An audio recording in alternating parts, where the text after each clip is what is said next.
perhaps inflation may remain high and perhaps much stickier. Unfortunately, I think we're going to be in this choppiness, for a while. I think the Fed can get down to its 2% target. They haven't gained more confidence. They haven't necessarily lost confidence. This is sort of an expected bump. The Fed wants to be sure that they're actually be successful in getting inflation all the way down to 2%. We are not through the teeth of this inflationary challenge. We're through the worst of it, but we're not done with it. This is Bloomberg Surveillance with Jonathan Ferro, Lisa Abramowicz, and Annmarie Hordern.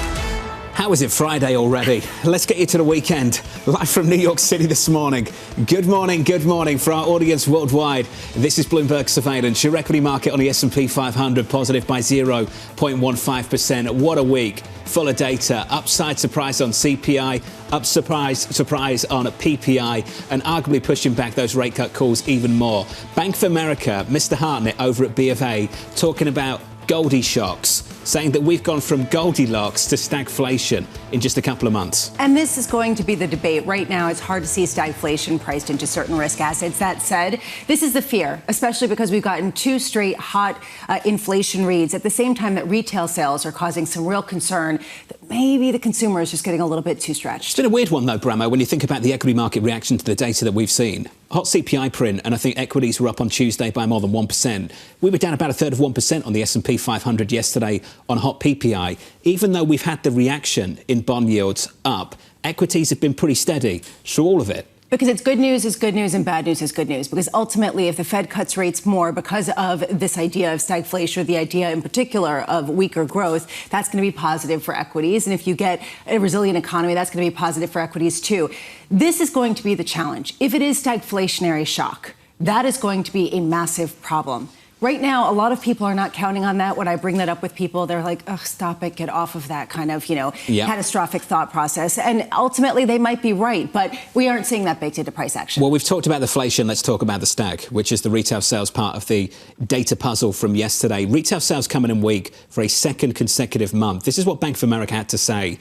If you were worried about a reacceleration, basically you can worry no more. I think Capital Economics came out, Annmarie, and said the strength of the consumer over the second half of last year, it's fading. And looking at that data specifically, it looks like it is. Well, I go back to Walgreens, Walmart. Their executives said when they reported earnings that consumers are becoming more choiceful. Our Bloomberg Intelligence parsing through the data overnight saying this: consumers are running out of spending runways as they exhaust their savings and remain cautious about borrowing with interest rates still high. If the consumer is starting to feel that, that's why I'm looking forward to the University of Michigan sentiment today. Because the last month, the preliminary reading and the final reading were very different. You saw the consumer, you saw the sentiment have a little bit more of, meh when it comes to what's going on in the global economy. And part of that, even though they didn't specify, but what we know is gasoline prices were going up. So you're starting to see some cracks in where the consumer's looking for potentially some relief. You, Mitch, about 4 hours away, 10 a.m. Eastern time. We'll get into that a little bit later this morning. Got to talk about Japan. I said a little bit earlier this week, maybe the biggest data point of this week was actually outside the United States. Wage negotiations, pay deals in Japan, Lisa, north of 5%. We've been waiting for this federation of unions to get together and give us an idea of what those wage negotiations would look like this time around. In a word, higher. They are higher than they were 12 months ago. Yeah, almost double where they were 12 months ago. Just to give you a sense, 5.28%. That is the increase in prices that they negotiated versus 3.8% last year. I just want to say I really enjoyed your special. I thought it was good. You really did the tick by tick, and you highlighted what's at stake here. Is a sort of risk, really, that potentially, as you were pointing out, the Bank of Japan doesn't act, and that could cause a massive devaluation of the Japanese yen. If you missed that special, we'll be putting that out on YouTube, subscription only. It's very expensive.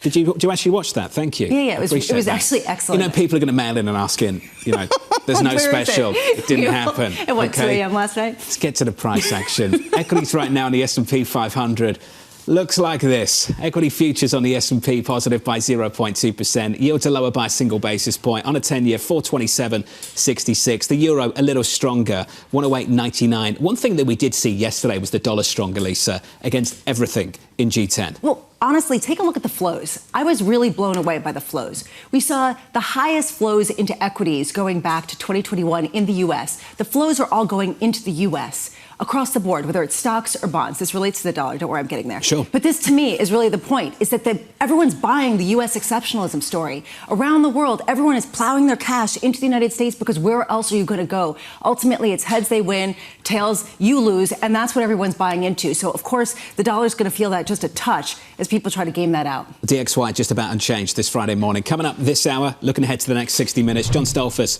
of Oppenheimer as another hot inflation print pressures U.S. stocks and bonds. Greg Valliere of AGF Investments on Senate Majority Leader Chuck Schumer's scathing comments on the Israeli government. And Marcel Tillion of Capital Economics on growing expectations for the BOJ to hike rates next week. We begin with our top story, another hotter than expected inflation print, pushing out rate cut bets ahead of next week's Fed decision. John Stolfus of Oppenheimer still expecting the end of free money to come to a close. Quote, for those of us who began our careers when 10-year Treasury yields, corporate yields and mortgage rates were at double-digit levels, the phrase none of me thanks, or none for me thanks, comes readily to mind should the Fed cut rates too early. I'm pleased to say that John joins us now. John, we talked about the scent of stagflation. Do you smell the scent of stagflation? I think it's a little too early to call that, John. I think a couple of hot numbers in terms of hotter than expected numbers in terms of inflation in the process of a Fed funds hike cycle that has been remarkably sensitive to its effects on the economy just tells us this is part of the bumpiness you get coming out of where we have been, going into a sustainable economic recovery at moderate pace with what is the equivalent of full employment, 3 to 4% unemployment. There is one takeaway, though, from some of the price action, John, and it's that all the hopes and dreams of a broadening out in the rally seem to die when you have the idea of rate hikes delayed, deferred, or put off indefinitely. Really, that has been the takeaway for me, is that this week when people were worried about fewer rate cuts or even no rate cuts, you saw the equal weight underperform dramatically, the S&P 500. Do you take away something about that in terms of how vulnerable that trade is? Too short a period to take away, and think that this vulnerability does not exist. It certainly does exist, but at the same time, we're headed in the right direction from what we can tell. And you've got it just extraordinary times when it comes to innovation, the resilience that's seen by business in the latest earnings season for the S&P 500 with earnings up close, just under 8%, revenue growth up about 4%, sorry. And with that, 4 sectors, double-digit earnings growth, and not all tech. Things are good. It's just that they're not as great as people would like to see. We're not there yet. We're in the car, but are we there yet? Not yet. Okay, but you're waiting for the there to happen. You're not waiting for the stagflation to happen. And I guess what's the line between the two? Because ultimately, what we did see yesterday, our minds have to kind of go to the stagflation point. Like John was mentioning, given the fact that we saw inflation come in hotter than expected, retail sales come in lighter than expected. When do we start to get some sort of definitive read on which it is? Is it the strength or is it the slowdown? It probably comes from a combination of both. It's a combination of the resilience with the slowing, because you've got the Fed, the last 2 years hasn't been on holiday. It's been involved, bringing down the rate of inflation. But inflation is an insidious thing. The other thing I think that we're waiting to see, and it's beginning to happen in food, we've seen it in some aspects in clothing, not really yet in rents, but is competition. Competition, when you go into inflation, originally those who experience high input costs, they eat the inflation and don't pass it on. Then once everybody knows inflation has reared its ugly head, they pass it on to their customers. And then once the Fed does what it's supposed to do and begins to have some significant success, then suddenly those that originally ate the inflation then passed it on, hold on to passing it on for a bit longer so they can make up for the losses at the beginning of the cycle. And then somebody says, hey, you know what, I think I can sacrifice my unit price and maybe make it up in volume. And that is what we're waiting to see. And right now, I think it's a good thing that the consumer, based on those consumer sentiment indices, shows that they are beginning to think that genuinely inflation will be here for longer. Indeed, it may be very well, but at the same time, the direction of the growth of inflation is on the way down, and that's where we see the opportunity remains in the equity market. So as Annmarie pointed out, look out for you, Mitch, a little bit later for consumer inflation expectations. John, I want to look ahead to next week.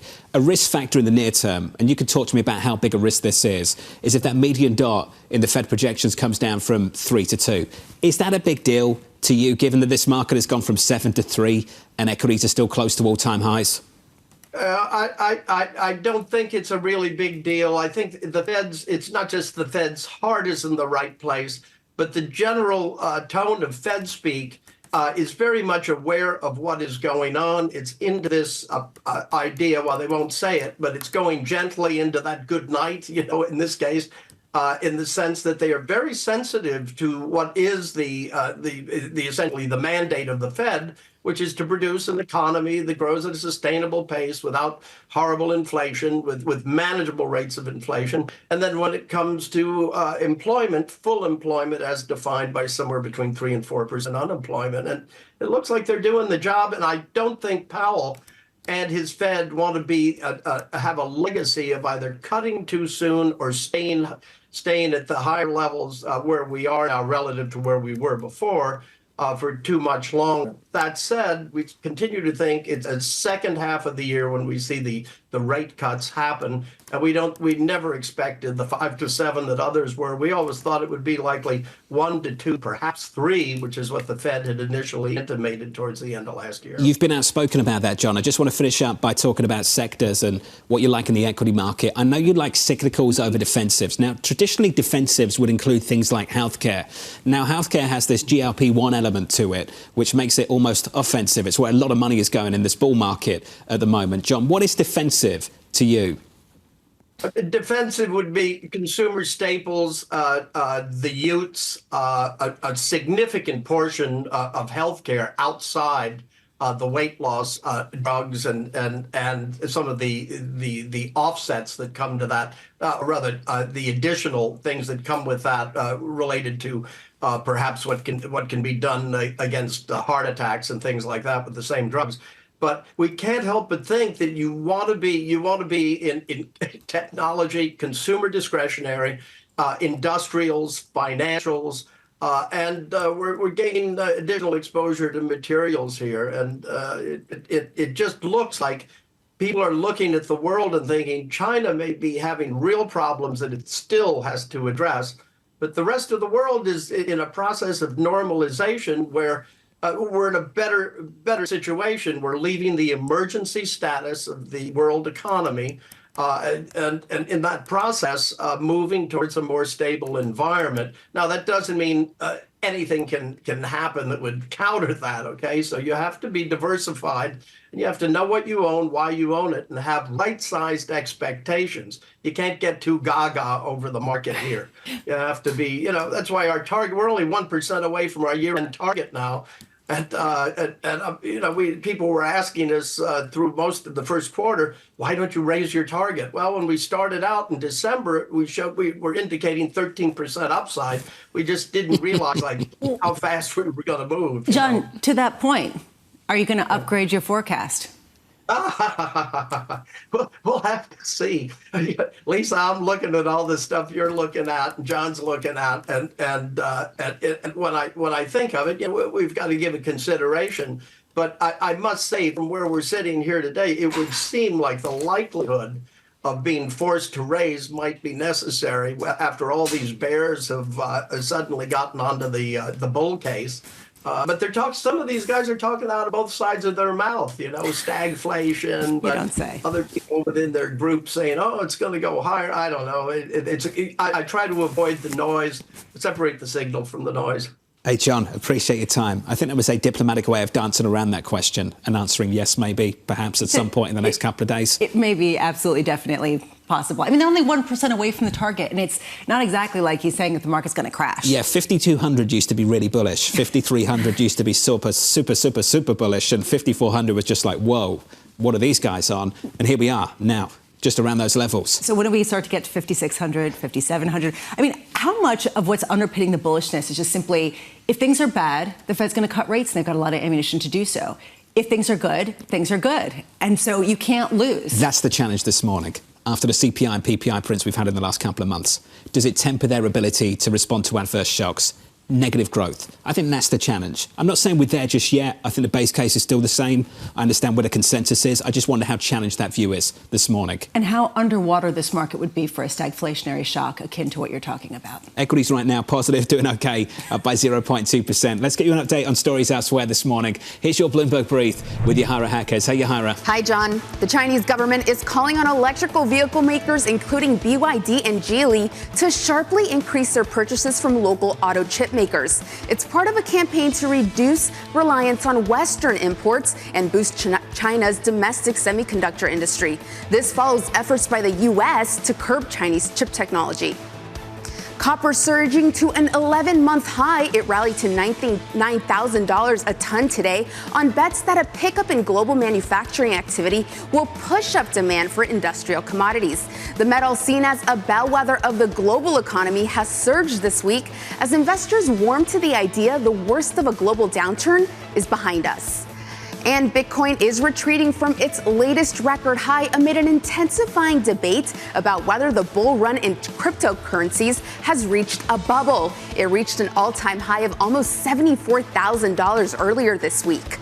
Bitcoin and a gauge of the top 100 tokens, which include the likes of Ether, BNB, and Solana, are up about 60% so far this year. That's your Bloomberg Brief. John? Yahara, thank you. Favorite story of the last 24 hours, Bernie Sanders. If it was up to Bernie, the weekend would have started today. Well, Saturday would be Friday. 32-hour weeks. It's not a bad idea. 32-hour weeks. You on board? he knows how to cater to his constituency. Good job, Are Bernie. you saying his constituency doesn't want to work? Is that what I just heard? I think so. No. I think Bernie Sanders Do you want should to clarify Okay, hold those on a comments second. for the people of Vermont? Do you want to work on a Friday? Absolutely not. Am I his constituency? I'll let you at home answer that. Up next on this programme, Schumer reaching his breaking point. At this critical juncture, I believe a new election is the only way to allow for a healthy and open decision-making process about the future of Israel. That conversation coming up next, live from New York this morning. Good morning.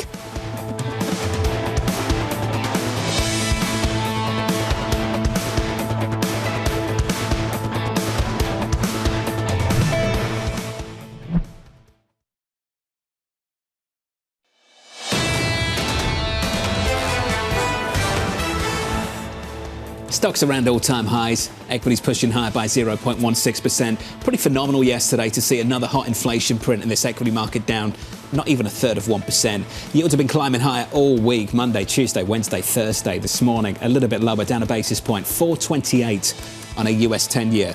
Under surveillance this morning, Schumer reaching its breaking point. Prime Minister Netanyahu has lost his way by allowing his political survival to take the precedence over the best interests of Israel. At this critical juncture, I believe a new election is the only way to allow for a healthy and open decision-making process about the future of Israel. Here's the latest this morning. Senate Majority Leader and longtime ally of Israel, Chuck Schumer, calling for Netanyahu's exit, highlighting tensions in Congress. House Speaker Mike Johnson saying this, quote, "It's just plain wrong for an American leader to play such a divisive role in Israeli politics, while our closest ally in the region is in an existential battle for its very survival." Greg Valliere of AGF Investments joins us now for more. Greg, that was quite an address. Does that help the President of the United States or hurt him? Well, I've seen this morning, John, reports that the White House cleared the speech. So I have to think the White House thinks it helps them. To be a cynic, which I am most of the time, I think Schumer and the White House realized they could lose the Senate.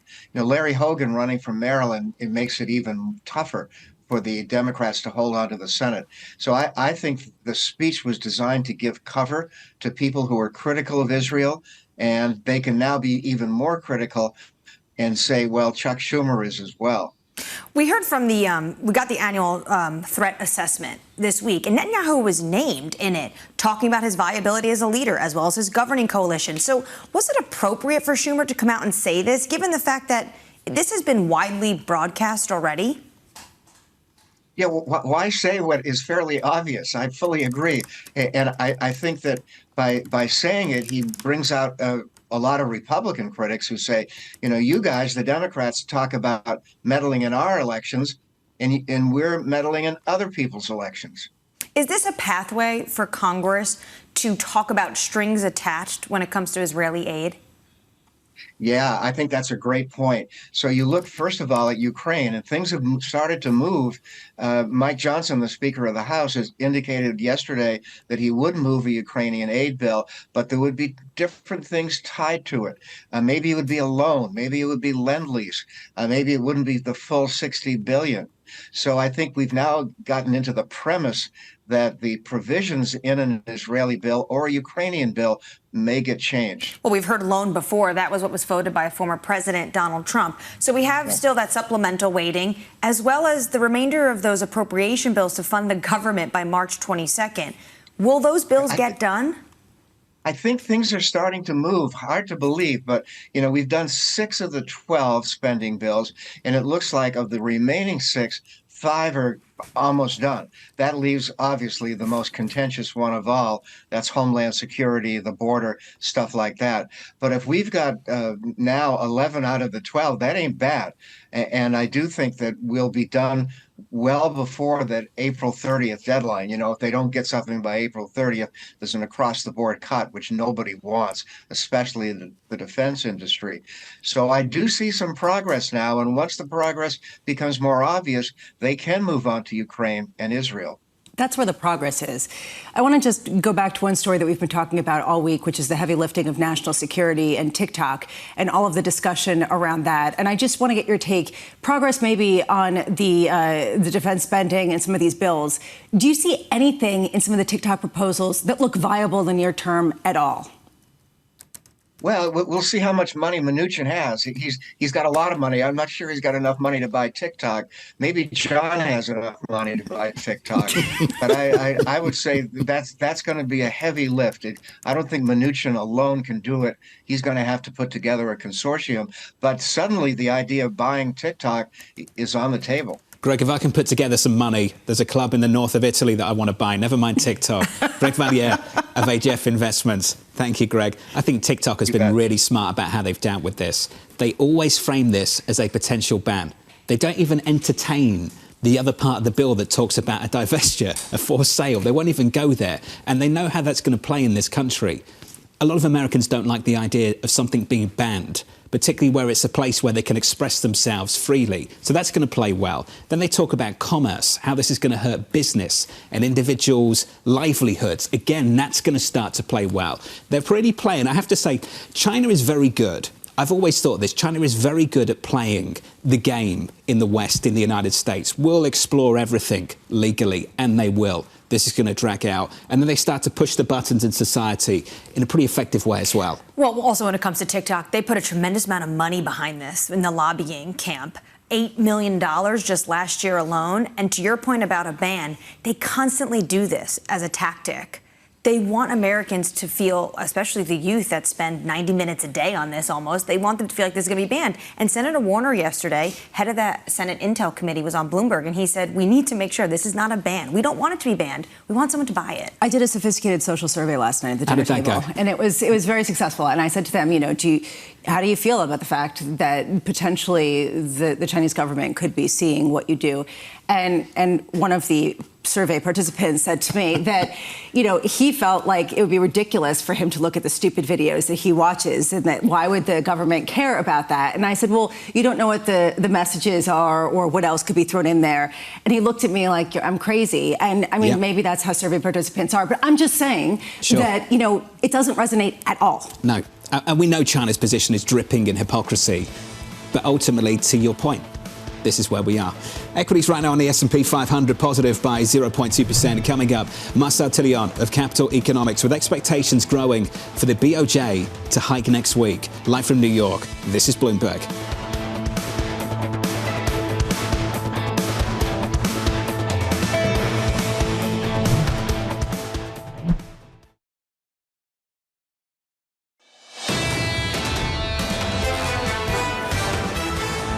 Stocks just about higher on the week this Friday morning. Good morning. Higher again this morning, up by 0.2% on the S&P. On the Nasdaq 100, up by 0.2% as well. If you switch up the board and turn to the bond market, we'll just focus on the front end of the yield curve. The 2-year yield, very, very close to 2024 highs in yesterday's session, just short of 470, which is where we were a few weeks ago. But this week, think about where we've been. We've been in the 440s, all the way up to very close to the 470s, up every single day this week, Monday through Thursday, Lisa, encouraged by the economic data we've seen so far. So Jim Reed over at Deutsche Bank, who, by the way, has great morning notes, really concise with all of the interesting tidbits from the day, talks about how now we're pricing in the fewest rate cuts of the year. I have to think about it every time. Rate cuts, rate hikes. We're going back to rate cuts. 76 basis points now being priced into the market versus the expectation of 158 basis points heading into the beginning of the year.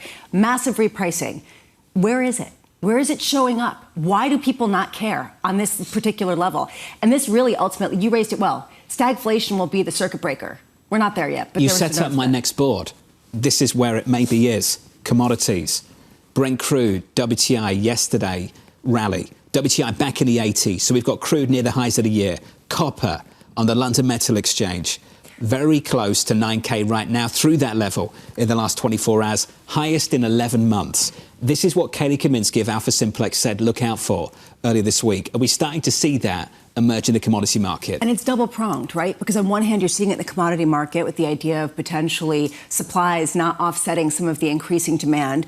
But also, you're seeing this where goods have bottomed out. Goods disinflation has bottomed out. So then it's sort of this double whammy. Goods prices increasing as well as commodities pricing. It also shows the change of the economy and need for some of these goods when you look at the hard metals. Copper is needed for to make chips. This is the semiconductor industry. This is the tech industry. Iron ore, that's to build houses. And that's not doing very well. And a lot of this has to do with China and where that uptick is going to come, that demand's going to come from. So well said, Annmarie. I'd throw in gold as well. Gold, all-time highs in the last couple of weeks. Another one to watch.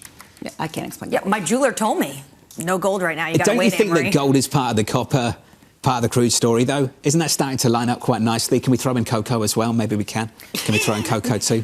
No. Got to hold up on chocolate and gold. It's No. not good for relationships. Coming after your gold, coming after your chocolate. Seriously, happy Valentine's Day. But come on. It's so hard to come up with a cohesive narrative for gold. I can't understand it. Just tried, Bramo. Under surveillance this morning. Another hotter than expected inflation print pushing back rate cut bets. Yesterday's PPI data, in addition to CPI earlier this week, helping spur a jump in US yields. Consumer spending showing some signs of weakness in retail sales data, but jobless claims continuing to show strength in the labour market. And I think that's the difficulty for yesterday's data. Let's take out the inflation stuff. Jobless claims, they scream nothing to see here, no problem. Then you look at retail sales first 2 months of this year, and you're like, oh, maybe there's a problem. Which one is it? Well, I don't know. I mean, honestly, we don't know. And that's part of the problem, is that we're looking into a black void. And the Fed is looking into the same black void and trying to operate. And where do we know the balance of risks? We don't know. It depends on who you ask. And that's what we heard earlier this morning, too, is that people are speaking from both sides of their mouths. John Solfis was good on that. Honestly, you take a look at some of the credit card data, it looks pretty good. You look at the retail sales numbers, they don't look great. Is it idiosyncratic? Is it something that's telling? Hard to say. I'll go back to what Janet Yellen said earlier this week to Fox Business. She said inflation is starting to moderate. Yes, it's coming down. The trend is looking good, but it's going to be bumpy. And that's what we're seeing in this data. It's noisy and it's mixed. I just find it a weird point in the economic cycle where we're at this place where some people are saying, when you say you get confused with cuts or hikes, it's because people have different views on potentially, could there be a hike? And this entire year, Jay Powell set us up for a cut? We'll get a few more of those views a little bit later. Ian Lingen and BMO coming up very shortly. Look out for that conversation. I want to bring up shares of US Steel this morning. Just briefly, Wednesday we were down by almost 13%. Thursday we were down by more than 6%. The CEO of Cleveland Cliffs raising the possibility of another bid for US Steel. Japan's Nippon Steel offering $55 a share. Cleveland Cliffs considering an offer in the 30s. The renewed discussion coming as President Biden pressures the two sides to keep the company under American ownership. Big story in D.C. yesterday. Well, Cleveland Cliffs has the backing of POTUS, so why wouldn't you make another offer for a bid? I will go to Wolf Research this morning that says it's unfortunate timing of this deal being brokered. If this wasn't an election year, would this deal go through? Probably. And then you have to think, what was Japanese executives and government thinking of weighing into potentially this massive, iconic American name, and during an election year where both of these individuals, frontrunners, Trump and Biden, talk about bringing manufacturing jobs into the United States. The timing of this, they just read the room completely wrong. I also wonder what this does to international investment in the U.S. I mean, right now it's not going to have a significant impact. But this is why I go back to this, and I know it sounds really esoteric and no one wants to talk about this on a Friday morning. But there is a question of where national security leaves off and where very politically motivated protectionism picks into play, where you pick winners and you pick losers. You pick who's going to make money and you pick who's going to lose money. You pick Stephen Mnuchin and you throw out other people. And this is really the key question. At what point do you risk muddying the lines of what's real in terms of a concern and what's politically viable? I agree, particularly in the auto business. I think it's very, very difficult. We're sort of drifting towards central planning in the auto business in the West, and not just in Europe, I think in the United States as well. It was interesting. I saw some comments from the Mercedes CEO where he effectively said, look, we don't want tariffs. We don't want you to block Chinese entrance. And do you know why? Because they've got a big business in China as well. And they don't want it coming back on them because they want to sell Mercedes in China and Mercedes in Europe. And if you talk to people who actually want to effectuate this transition, get a transition to electric vehicles, they don't mind the idea of price competition because ultimately it's going to be the price-sensitive buyer. How you do this without creating sort of blown-out cities and industries, et cetera, it's a serious issue. But there is a real debate here, and I wonder how much is getting muddied by some of the political postures. I'll say this, just a final comment, and Annmarie, I know you want to jump in.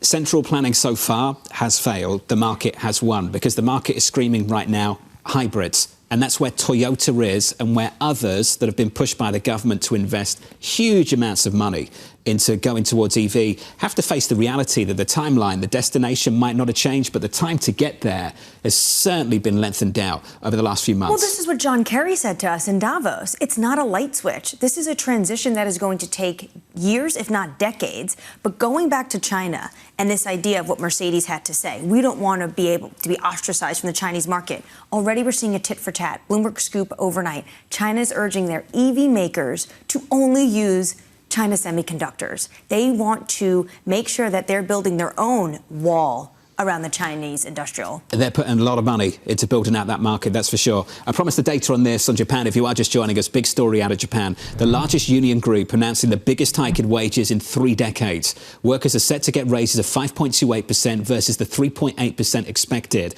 The Bank of Japan Governor, Ueda, has cited the wage talks as something to watch ahead of the bank's rate decision on Tuesday. The news fueling speculation the BOJ will raise rates for the first time since 2007. Marcel Tillion of Capital Economics expected a hike next week, and he joins us now.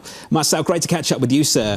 The yen isn't stronger, it's weaker, and it's been weak through much of this week. And I just wonder, Marcel, is the market starting to pick up on the fact that even if they do move next week for the first time since 2007, this might be it? There's no more moves after that? I think that was probably known for some time already. I think most of the impact of the yen is probably... The yen has been driven over the last year by foreign factors more than by domestic factors.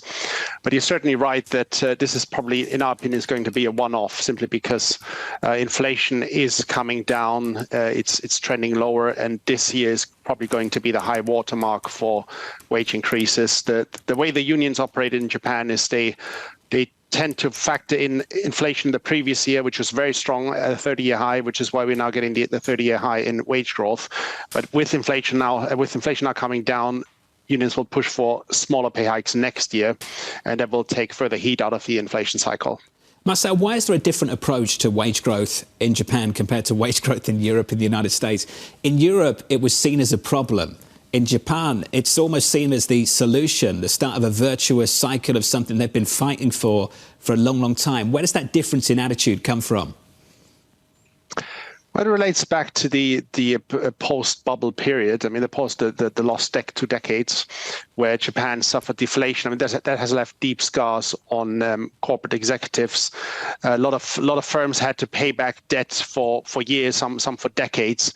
So this kind of being constantly in retrenchment mode, trying to cut costs, trying to pay down debt is just something that has weighed on the psyche of Japanese. I think also on the psyche of households.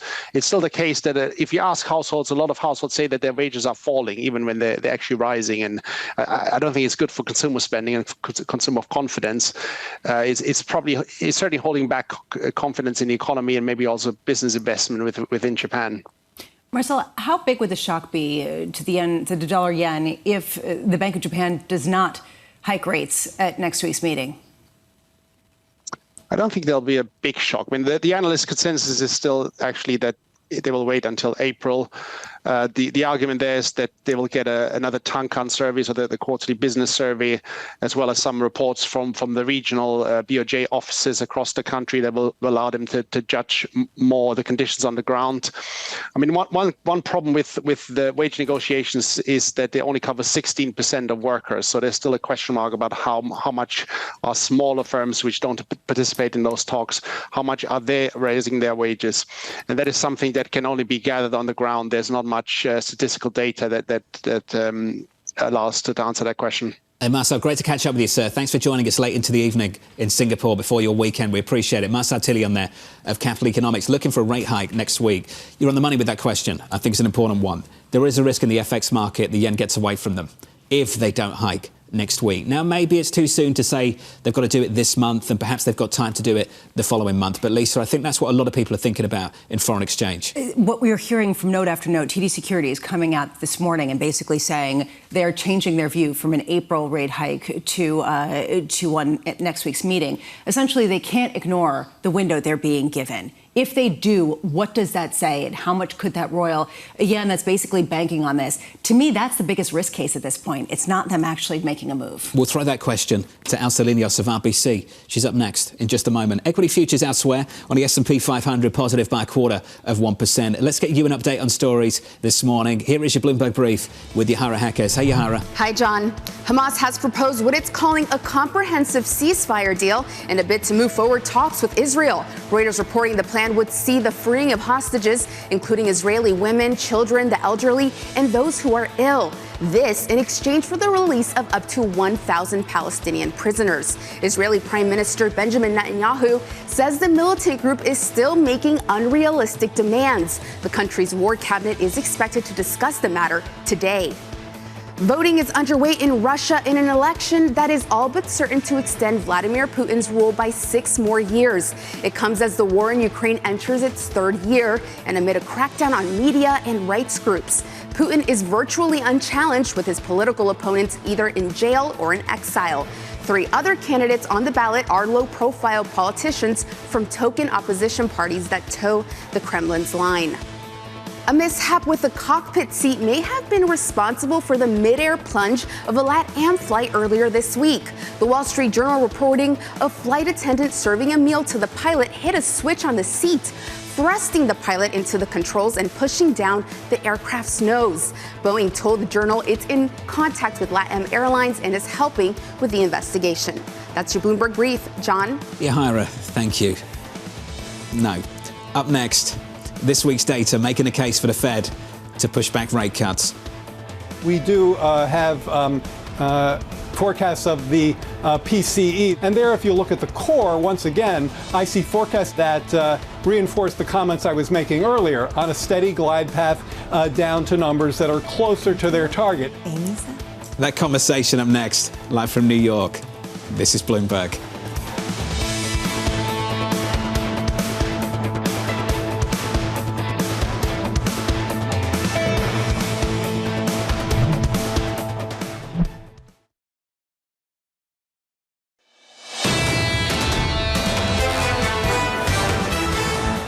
I tried so hard not to talk about this. I guess we have to. That LATAM flight. What do you think about it? That's terrifying. That is absolutely terrifying. I hope it's terrifying enough to keep people away from booking travel so that the ticket prices go down. I didn't realise they were still flying the plane when they sat there and ate. I didn't think that was a thing. You know what I want to know? I thought they stepped out. There was another seat. What was the mishap? What happened? Well, they were saying that she had some food and bumped into the seat and it pushed the buttons. Which can happen. Accidents happen, Bramo. You don't believe them, do you? You're going to put this on me? No, I'm just saying. No, just trying to work out if you believe them or not. People are trying to work out, investigate the button pushing incident, try to figure out what exactly led to this, how susceptible it is to potentially hitting that button and then going straight down, and then people going straight to the ceiling. We'll have to see. AMH thinks it was dessert, but, you know. It could have been a lot of things. Equities right now up by 0.2% on the S&P 500.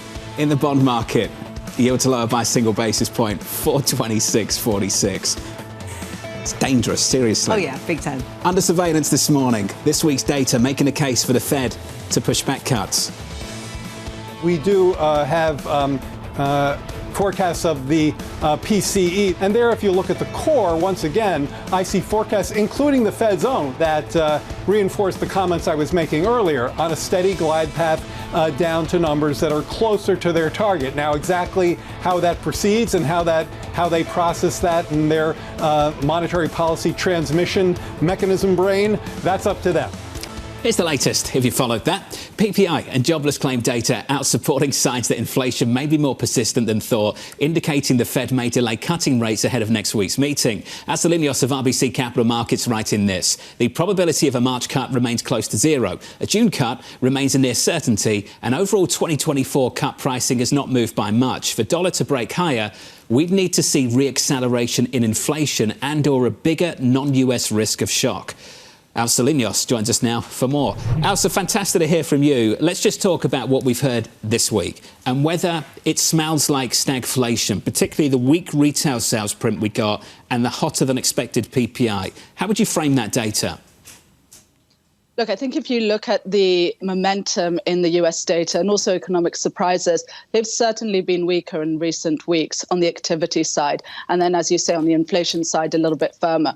It's quite a jump from there to start talking about stagflation. But what I do think is interesting is that we are seeing the market really fundamentally reassess the outlook for Fed cuts for this year. And in fact, we just recently changed our call. We had a June start to the cutting cycle from the summer of last year. And we were looking for the terminal rate to be somewhere in the region of 375. We've now revised that, looking for 3 cuts this year, but it's more about the terminal rate. We're actually looking for something now north of 4%, which I think is the kind of more interesting next story to play for. That's actually a fascinating story, a neutral rate of 4% or even more. At this point, why is that not being priced into a stronger dollar, especially given the weakness that we're seeing elsewhere? So I think there's a couple of sides to it. The first is that even though we're seeing weakness elsewhere, there's a very interesting relative productivity story where, because productivity growth has actually been substantially stronger in the US, the wage growth that we're seeing in relative terms is less inflationary than it is perhaps in the euro area, Canada, the UK, elsewhere. So for all that, we do see the Fed cutting 3 times this year, we don't see something radically dissimilar from the ECB or the Bank of England or even Bank of Canada. And I think it's that relative dynamic that keeps the dollar from strengthening material, that coupled with the fact that a lot of investors are already long dollars. This is a fascinating point, Elsa. I'm still sort of mulling over the idea of a neutral rate north of 4% at a time where you do have people talking about 3 or 3.5% neutral rates, but this is materially higher. The idea that this isn't just a U.S. thing is also fascinating to me. Are you saying that the American exceptionalism story has been overplayed and that globally we have a higher inflation and growth kind of profile going forward than we had pre-pandemic? I think that's what we're all grappling with. Sell-side analysts, economists, investors, policymakers. We heard Loretta Mester talk about that just last week.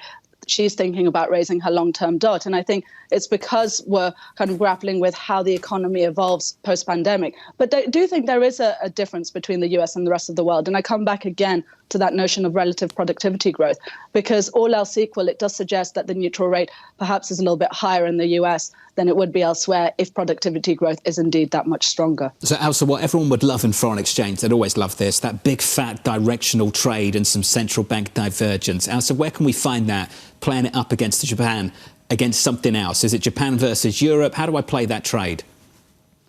I'm surprised not more people have jumped onto that Japan bandwagon, just given we've been here so many times before, and typically sell-side analysts are always looking for dollar yen to trade a whole lot lower. And in fact, the reaction so far this year has been relatively muted as we get closer and closer to the first BOJ hike. I do think there's a potential for a bit more of a pullback in dollar yen because the market is fairly heavily positioned in long dollar yen.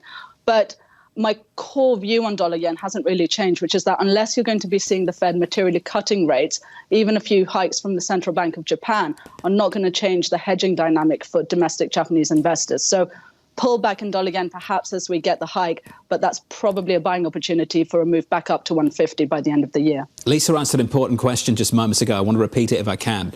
Elsa, she asked what would happen to dollar yen if we didn't get a hike next week. Is there a risk that dollar yen sort of gets away from the BOJ?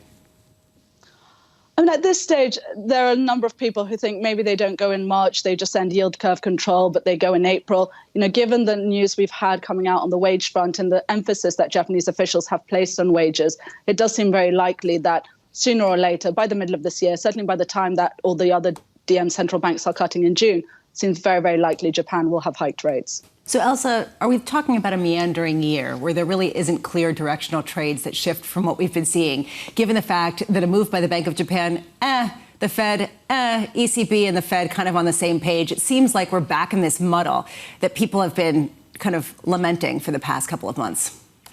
Yeah, I mean, it's a pretty depressive outlook for a lot of macro investors, you know, particularly in the FX space. We hosted a macro dinner last night with a number of our large clients. And, you know, a lot of us talking about the real decline in FX volatility, the frustration for people kind of looking for big trends, as you say, and just not finding them. It does seem to be an environment that's well suited to carry, you know, so we have seen people piling into some of those high yielding emerging market currencies.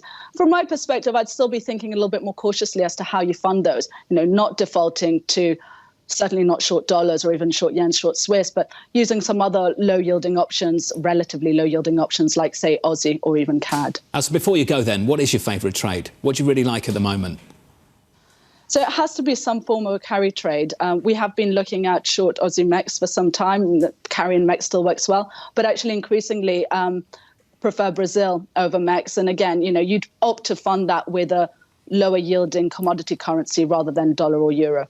This is a very strong London conversation. Elsa, thank you. Elsa Linios of RBC. Only in London, in foreign exchange, could you have a conversation like that? The thing I'd pick up from the whole thing, 4% terminal rate at the Federal Reserve. I mean, wow. Does the Federal Reserve know about that? Well, that's what we've been asking. And honestly, this is the key question. Why haven't they shifted up from their presumed 2.5% terminal rate? The whisper is that they are, and that they're shifting kind of in their minds to 3 to 3.5% of a neutral rate. But if it's 4 or 4 point something percent, how much does that shift the concept of how much the Fed put really is? Because it's not going to be cutting rates to zero. We're not going to be cutting rates to even 3.5%. That materially shifts some of the investment propositions for bonds that are currently trading at yields that are kind of in and around that level over the next 10, 30 years. The Federal Reserve decision next Wednesday. It's a three-part story. We'll get a statement, a news conference, and some projections as well. The risk factor, so to speak, for next week. According to many of you, I know, on Wall Street, Ellen Zentner and Morgan Stanley pointing it out, saying it would take just 2 participants to change from 3 cuts to 2 for the median dot to move to a total of 2 cuts in 2024.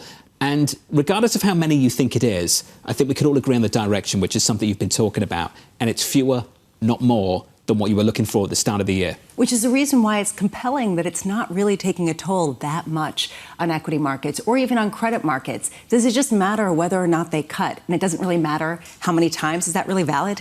Well, I think back to what Stephen Stanley had to tell us, and again reiterated his call yesterday. He said that he's not going to call victory just yet, but no cuts until after the U.S. election. Steve Risciuto as well. The Fed wants to cut.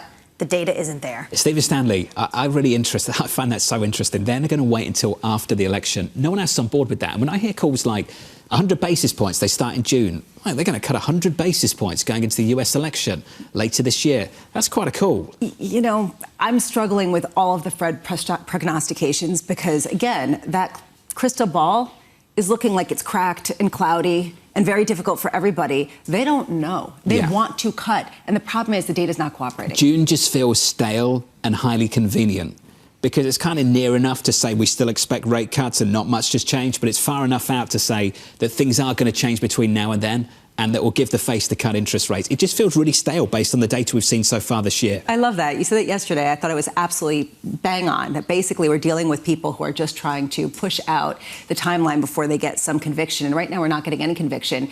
We've got a lot of bored traders. We had to change our views so many times every single month last year. It's like we'll just stick with our view, push it out, extend the timeline. And in June, everything's going to change.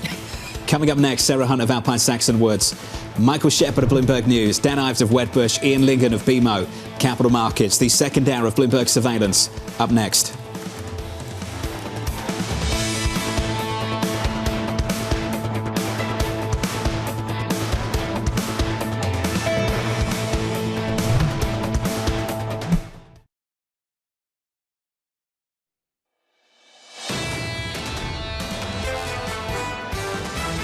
If the Fed starts to materially push back on rate cuts, I think that's when you start to have to worry. We initially thought the first rate cut would come in May. That's kind of off the table, more or less, at this point. We've pushed that back to June. They could start in June, July, and they'll have more data in hand by then.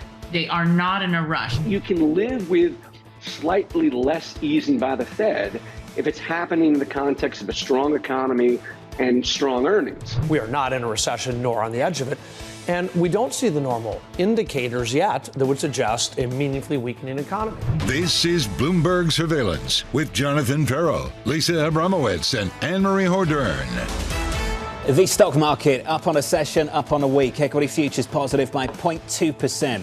The second hour of Bloomberg Surveillance begins right now, live from New York City this morning. Good morning, good morning. We are closing out the week very close to all-time highs and looking ahead to next week. This week's data was always about how it sets up next week's Fed meeting and its inflation dominating the conversation again. In all the wrong ways. And so this is really going to be the key. How does the Fed face off with two inflation reads back to back that came in hotter than expected, with this idea that growth, while strong on the margins, may be slowing? Maybe not stagflation, but getting to an area that's less comfortable. Do they deal with it with the dots? Do they deal with it with anything? Do they give any signal whatsoever? Or do they just back off and say, do what you do, we do what we do, we've been right? They have the luxury of time, maybe, and we've said this a few times on this programme. The economic data in certain places seems to be in conflict. Yesterday was a fantastic example of that. Jobless claims just said, jobs market solid, decent, nothing to see here. Retail sales, second month of weak retail sales. Mohamed El-Erian a week ago today said there was something in that payrolls report for everybody.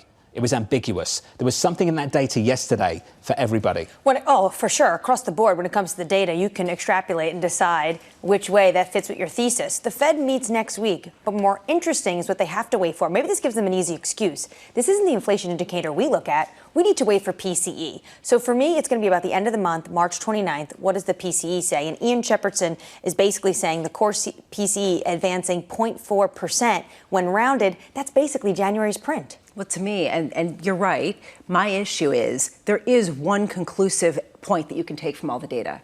Inflation's stickier than many people wanted. And inflation's multifaceted. It's not just coming from services. Now it's also coming from goods, which hadn't been the case for a very long time.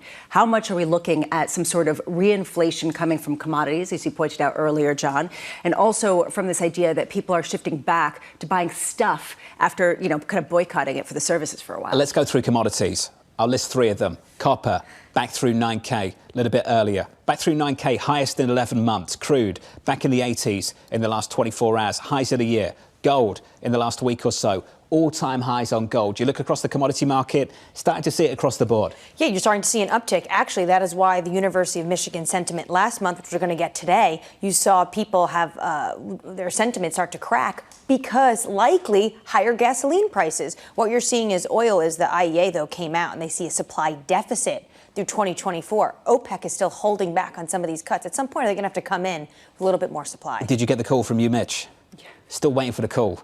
Where do you see inflation in 5 years? I'm going to prank you tonight. Like, you're going to call me? Jonathan Ferro. 12%. What do you think? Why are you doing it in English accent?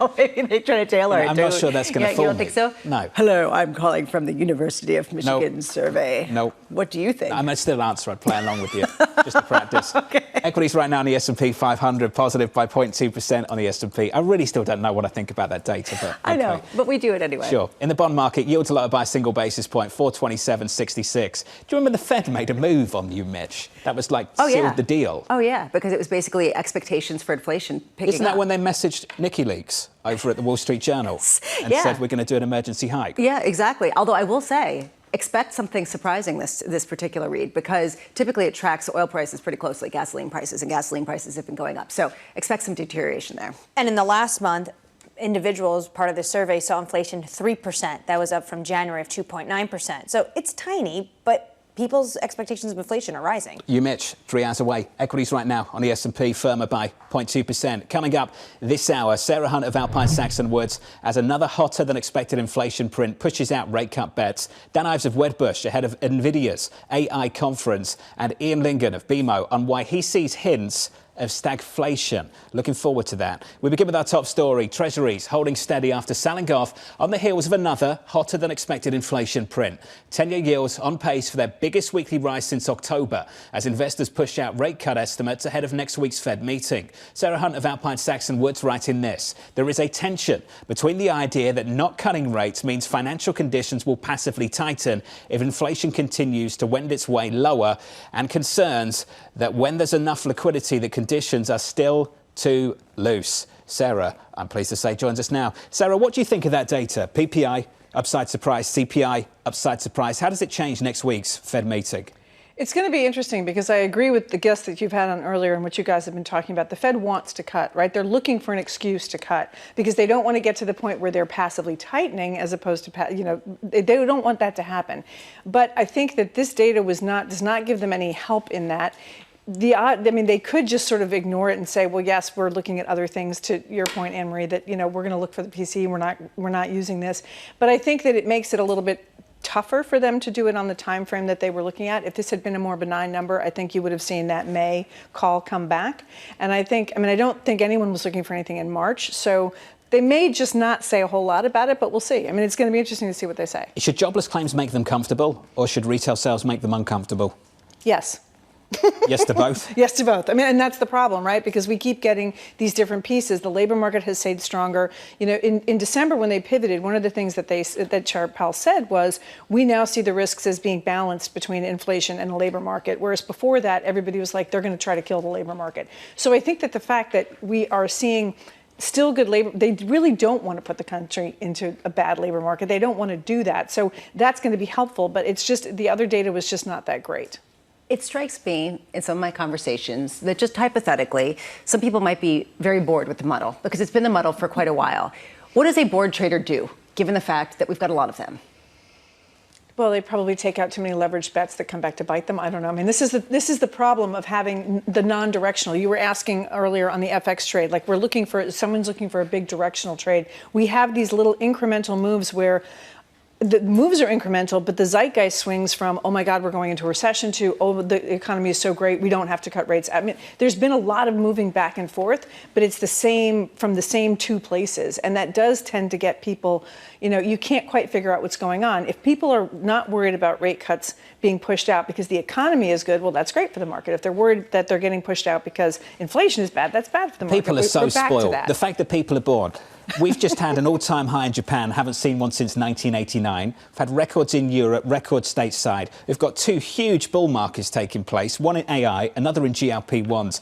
I understand that they want more. We always want more. Okay. But seriously, some of the levels we've hit in the last few months have been pretty incredible. Yeah, but they haven't been a straight shot up. It's been basically and it hasn't been with any conviction. In February alone, yes, we had two of the biggest single-day market cap gains on single names in the history of this stock market. But has it been because people are just plowing in and just so excited and looking for that upside surprise, or is it because basically it's just been the story that keeps on giving? You've won by not shifting around your portfolio at all, which is hard to do. That's why they're bored, because they're waiting for the rotation that hasn't developed in the way they wish it was. We caught up with CBOE Mandy Zhu earlier this week, and she said they're positioning upside bias, and we're like, on what? Small caps, right? They're bored because the same things keep winning. Should they start to get used to the same things winning all the time, or is that going to change sometime soon? Well, there's also the issue of, the same things are winning, but that then echoes a lot of other market bubbles, and people start worrying about a market bubble too. So there's that problem as well. I think to the extent that the AI stocks are winning, they're really making money. There's actual cash flow there. This isn't a group of stocks that is running on a promise, right? It's running on some actual results. So there's that. So I think that it stays sticky. But on the other side, there is some concern that you're seeing these big run-ups in things like the GLP. There's real money there. But then what happens to the rest of the market? And there's a lot of parts of the market that haven't been participating. Including energy to some degree. And I know that you were bullish in energy and then you pulled back a bit.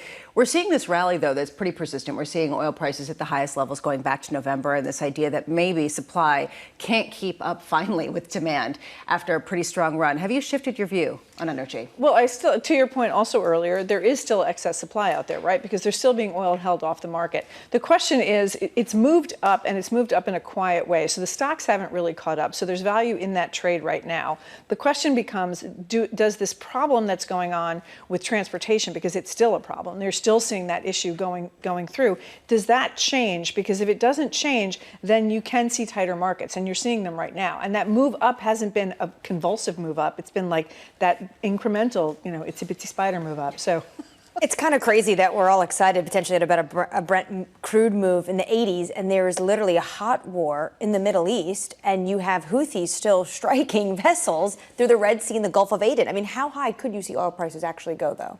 Well, I think so. Right now, you've seen the problem that's causing, which is higher transportation costs and longer transportation times. But it hasn't hit production. It hasn't hit something like right now that's staying within a framework that is not problematic for the fields themselves. It's problematic for transportation. If that changes, I think you could see bigger moves, because then you don't know where the supply is going to come from. Right now, supply is not so much the issue. Speaking of boredom, you bored of politics yet? 8 months out from the election. Longest election in our lives. It's a long one, isn't it? It's been going on for 3 years, and it's just going to go on for one more year. year. The fact that it's decided so early this year as well, not even getting a proper primary, it just feels sort of so anticlimactic. We end up with the same two candidates. It's going to be so expensive because these people have to campaign earlier on, especially the former president. He was in court yesterday. He's got to pay for legal bills. Lisa, comparing the race for VP to The Bachelor, is that what it feels like to you? Yes. I mean, we're floating lots of names who potentially have other, different attributes. He's a billionaire too. I can see why you're bored of that.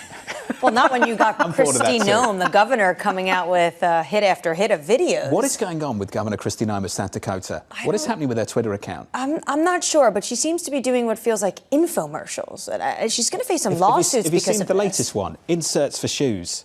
She's celebrating inserts for shoes. I've got no idea what's going on there. Well, look, you know how I feel. A dentist in Texas yesterday. Okay. The day before. Got to have a nice smile if you're running for VP. The fact that we're talking about this and not the deficit and not other things that are very real, to me, is frustrating. Lisa, Debbie Downer Friday. Okay, but you know what? You can say that. But on the flip side, this sort of anxiety underpinning some of the commentary is not wrong if you just look at the math. So at a certain point, it's fine to talk about inserts and dentists and to talk about, bachelor type runnings, but where is the policy discussion that I'm looking for? And yes, I will be a double Debbie Downer on this. For those of you watching The Bachelor, I think Joey should have kept Maria. Okay, Sarah, you're going to stick with us. Sarah Hunt of Alpine Saxon. The Bachelor? If you know, you know. Okay, let's get you an update on stories elsewhere this morning. Here's your Bloomberg brief. Someone somewhere loved that with Yahira Hackers. Hey, Yahira. Hi, John. Voting is underway in Russia in an election that is all but certain to extend Vladimir Putin's rule by 6 more years. It comes as the war in Ukraine enters its 3rd year and amid a crackdown on media and rights groups. Putin is virtually unchallenged, with his political opponents either in jail or in exile. 3 other candidates on the ballot are low-profile politicians from token opposition parties that toe the Kremlin's line. Shares of Adobe are falling in the pre-market after posting a weak sales outlook. The guidance is fueling concerns new AI-focused startups are threatening its market share. The company has been integrating its proprietary AI model Firefly into its top products such as Photoshop and Illustrator. Still, a recent demonstration by OpenAI of its video generation model Sora is fueling concerns about competition. A mid-air plunge during a LATAM flight earlier this week may have been caused by a mishap in the cockpit. The Wall Street Journal reporting that a flight attendant serving a meal to the pilot hit a switch on the seat, plunging the pilot into the controls and pushing the aircraft's nose down. Boeing told the Journal it's in contact with LATAM Airlines and is helping with the investigation. That's your Bloomberg Brief. John? Yahira, thank you. Up next on this program, the TikTok bill stalling in the Senate. Nobody's talking about a ban. We're talking about transferring the ownership and the algorithm to some other control that's not Chinese. TikTok is talking about a ban. It's the difference right now on Capitol Hill. That conversation up next. Sarah, you on TikTok?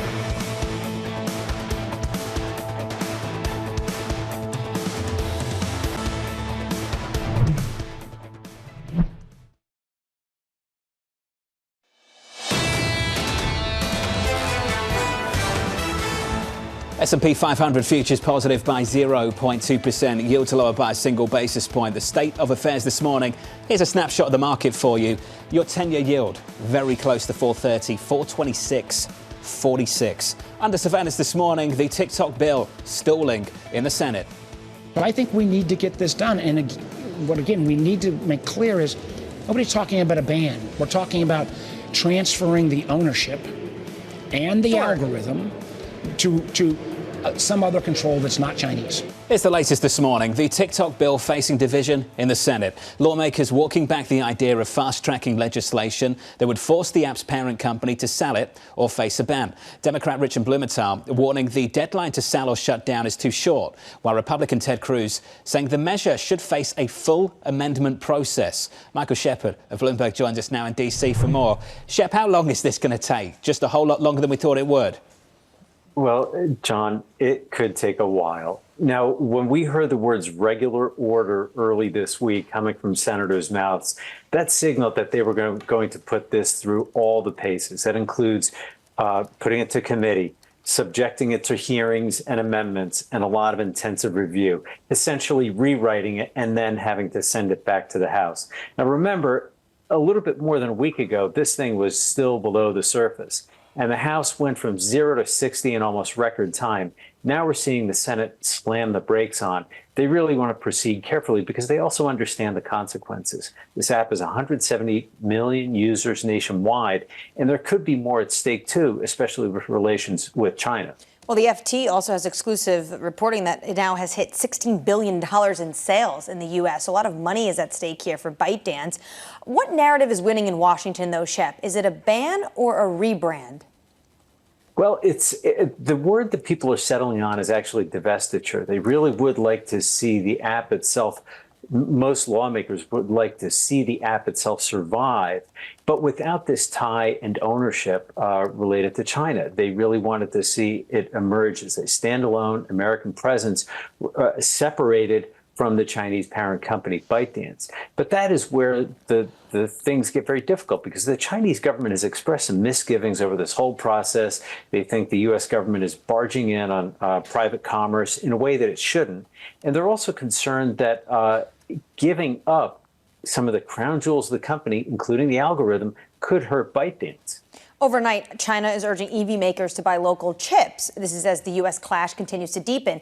Is this the trajectory regardless of Trump or Biden in the White House? Well, Biden has really picked up the torch where Trump left off with China.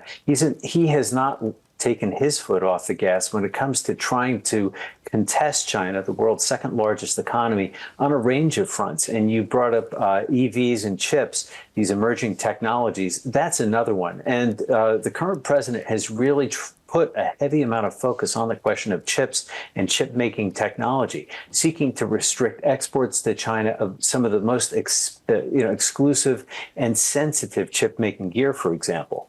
Shep, bureaucrats in Washington talk about national security. The former president just calls it America first. Shep, what's the difference ultimately in terms of policy? I understand the difference in the rhetoric, but what's the difference in the policy that you're seeing from this administration and the last one? Well, it's a good question. The America First of Donald Trump is a little bit more isolationist, and it really is one where, we see a little bit more of a retreat in terms of those expansive global commitments.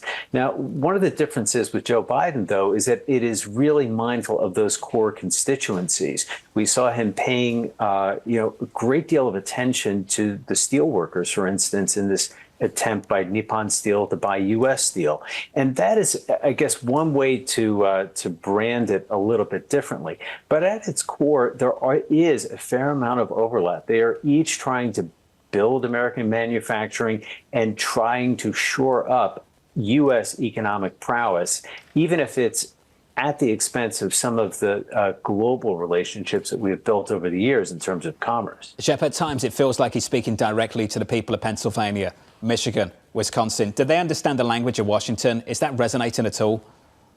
Well, the important thing is for Biden to speak their language, too. And he really has made an effort to do that with these visits. And he has tried to forge those relationships with the unions. And remember, Joe Biden is a child of Pennsylvania. He was born in Scranton. He will remind you again and again of his roots, of his heritage there. So you see how that plays out. Now, whether people are listening, whether people are buying the economic message also depends on how they're feeling it at home. Biden can say one thing, but are they seeing it in their communities? Are they feeling it in their pocketbooks? And so far, with our Bloomberg Morning Consult poll in the swing states, they are giving the edge to Trump when it comes to handling the economy.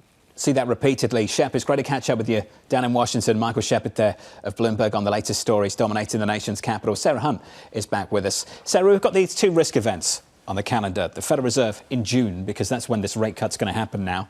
Most people agree. And then you've got this election in November. And people just sort of look at it at the calendar and say it's out there somewhere. I don't need to think about it right now. Do they need to think about it right now? I think the difficult thing is that there is such a long period of time and that there's this expectation that any number of things could happen. And so that it's hard for anyone to pin it down, and that any changes either on the global stage or other places could shift things one way or the other. So deciding today what you think the outcome is going to be and acting on that is quite difficult. I think with the Fed, there is that expectation that we're going to get some rate cuts, but as those dialed back, it's not the same as saying, we were going to be down 200 basis points, right? And that was going to change everything, and that's okay, and that's great for tech stocks, and it's great for all sorts of things. But on the other hand, the fact that you're getting interest on cash is a good thing, too. So where the Fed goes ultimately is going to be a big deal, and that keeps shifting around, too. We keep hearing now north of 3.5%, maybe it's 4%. There's a lot of change that's been going on with both of those things. So it's hard to say, yes, let's make a plan, and let's make a plan on the basis of this X going this way. Michael Shepard was just talking about how either way, whoever wins, there is going to be this emphasis on trying to protect the U.S. security, to protect U.S. workers from some of the international competition. Does that feature in what you decide to buy, what you think might be susceptible to national security claims and real kind of interference on that level?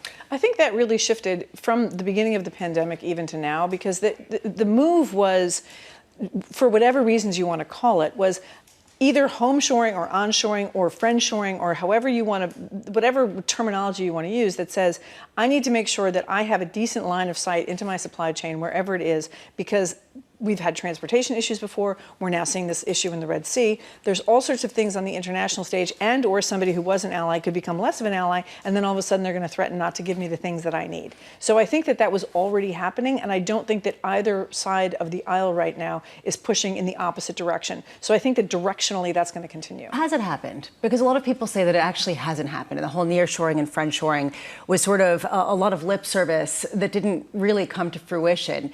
Do you buy this story that we're in the process that is going to be naturally inflationary, that's going to build in redundancies, that's going to have legs? I think that it's not happening for a variety of reasons. There's a number of stories about the CHIPS Act, about why that money isn't going places, and there's too many regulations and restrictions on that.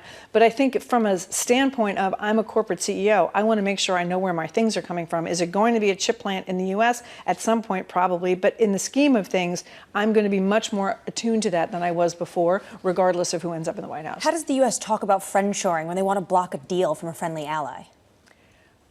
That is a difficult question to answer, and I did not block that deal, so I cannot answer it.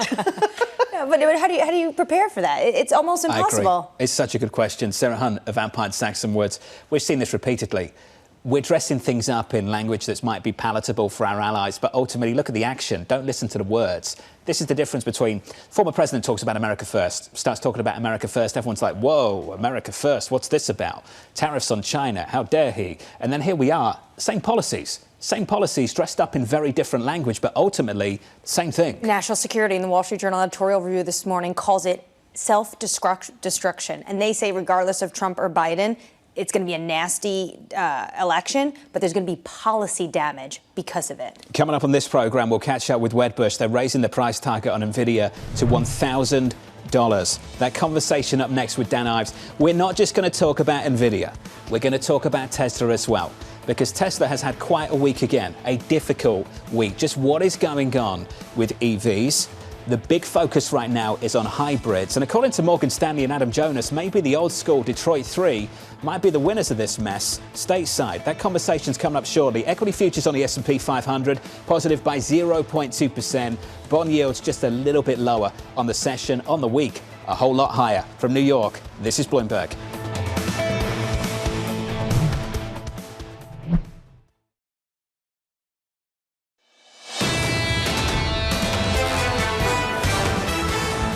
Commercial break just dominated by Dan Ives talking about Formula One, doing anything to get away from talking about Tesla. We're going to talk about F1 or Tesla?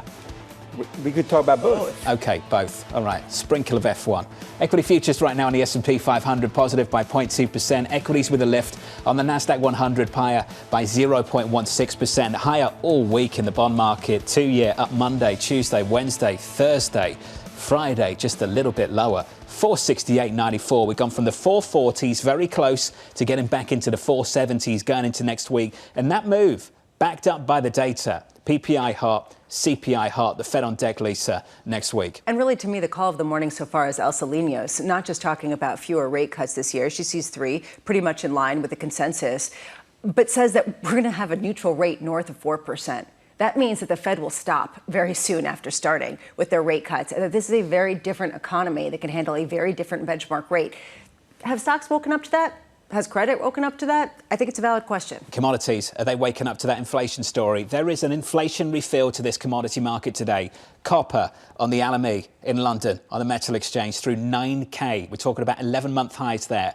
We're talking about 2024 highs in the crude market. Brent crude just short of that level right now, $85, $80, very close to 81 on WTI. We're negative 0.6% there. So we've got basically year-to-date highs on crude, 11-month highs on copper, close to all-time highs on gold. Well, when I look at the metal market, though, and I spoke about this earlier, copper and iron ore, you're seeing the divergence of these two metals, and that is because China and what they're going to be spending their money on when it comes to the commodity market. They need copper for the technological industry. They don't need iron ore as much what they would need for the property market. When it comes to oil, you got to look what the IEA has come out and said, basically flip-flopped on where they see supply and demand. And if OPEC decides to keep that supply on side, then prices are going to go higher. But it's amazing prices are higher now, even though we've had 2 hot wars. Took a while to get here, Bramo. We talked about it since the start of October, just what is going on with crude.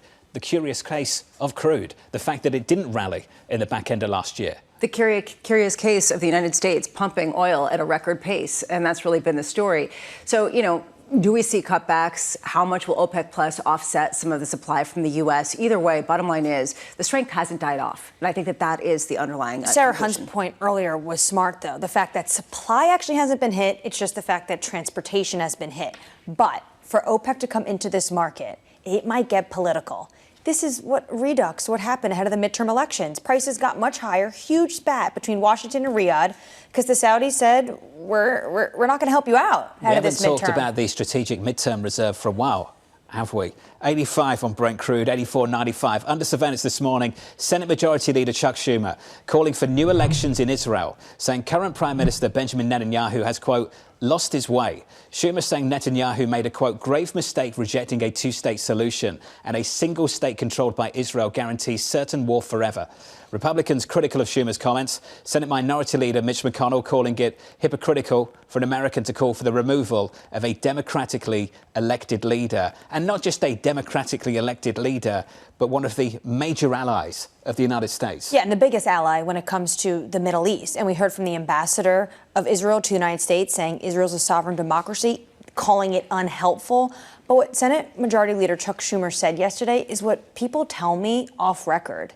They are unhappy with Netanyahu. He said the quiet part out loud, but that leaves the path open for other Democrats, and I'm not just talking about ones on the progressive left, other Democrats to come out and be more critical of Israel. That's the latest in Washington. Here's the latest in China. China quietly asking its EV makers to sharply increase purchases from local chip makers as part of a move to reduce reliance on Western imports. Bloomberg reporting China had asked automakers to source a fifth of their chips locally by 2025, but has grown dissatisfied with the pace of progress on that front and is now directly instructing firms to avoid foreign semiconductors if at all possible. That's led to some foreign brands losing out on contracts contracts despite offering prices that were as much as 30% lower, Lisa, than domestic names. This is going to become an increasing focus, right? How much are U.S. companies going to get hurt from the tit for tat with China, given the fact that there is this increasingly protectionist approach by the United States, and that there will inevitably be a response from China, if not what they already were planning on doing? So at what point do you start getting pushback from some of the tech giants, and at what point do you see it priced in more significantly? U.S. officials for a year, a better half of a year, have been talking about, we want to diversify. We don't want to decouple. This looks like the start of serious decoupling. A good friend, Dan Ives, is here of Wedbush. And Dan, I'm going to do a TK and rip up the script. We're not going to talk about Nvidia right now, and I'm sorry if they told you we were. This is about Tesla. We'll get to Nvidia in just a moment. Wells Fargo came on the programme yesterday. This is what they had to say. No growth this year, negative volume growth next year. How do you value a company if they're going to be the growth figures over the next 2 years? Yeah, look, I disagree with next year in terms of the negative volume. I mean, like, my view on Tesla is it's easy right now to get negative. Look, they are going, I mean, we talk about it day after earnings here. They're going through a white knuckle period. I mean, China demand's been soft, the margin story, the communication.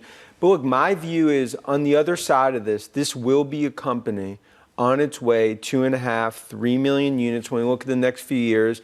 They will gain more share. The leverage will be there. And I believe ultimately numbers, EPS growth will start to come back up. It just doesn't feel like that's where the market is right now. It feels like the market is in a space which benefits hybrids. Toyota, GM starting to lean in that direction. Think about it. Ford's already there. Tesla just doesn't feel like it's in the sweet spot. What's going to change your mind on this? Well, I think the issue is, do you want an EV or do you want a Tesla or do you want a hybrid? And I think for Tesla, look, a lot of it comes down to price. And obviously they've cut price. That's what they need to do in terms strategically. The problem now, and speaking to Wells and some others, is that numbers have come down. It's going to be a sluggish 1Q. So in the near term, it is easy to be negative on this. I mean, our view is, look, we've been here before. The last decade, many times we've been in these white knuckle periods. To me, this is not the end of the growth story. I believe this is a growth story with AI, FSD, that's still going to have a significant piece on the horizon.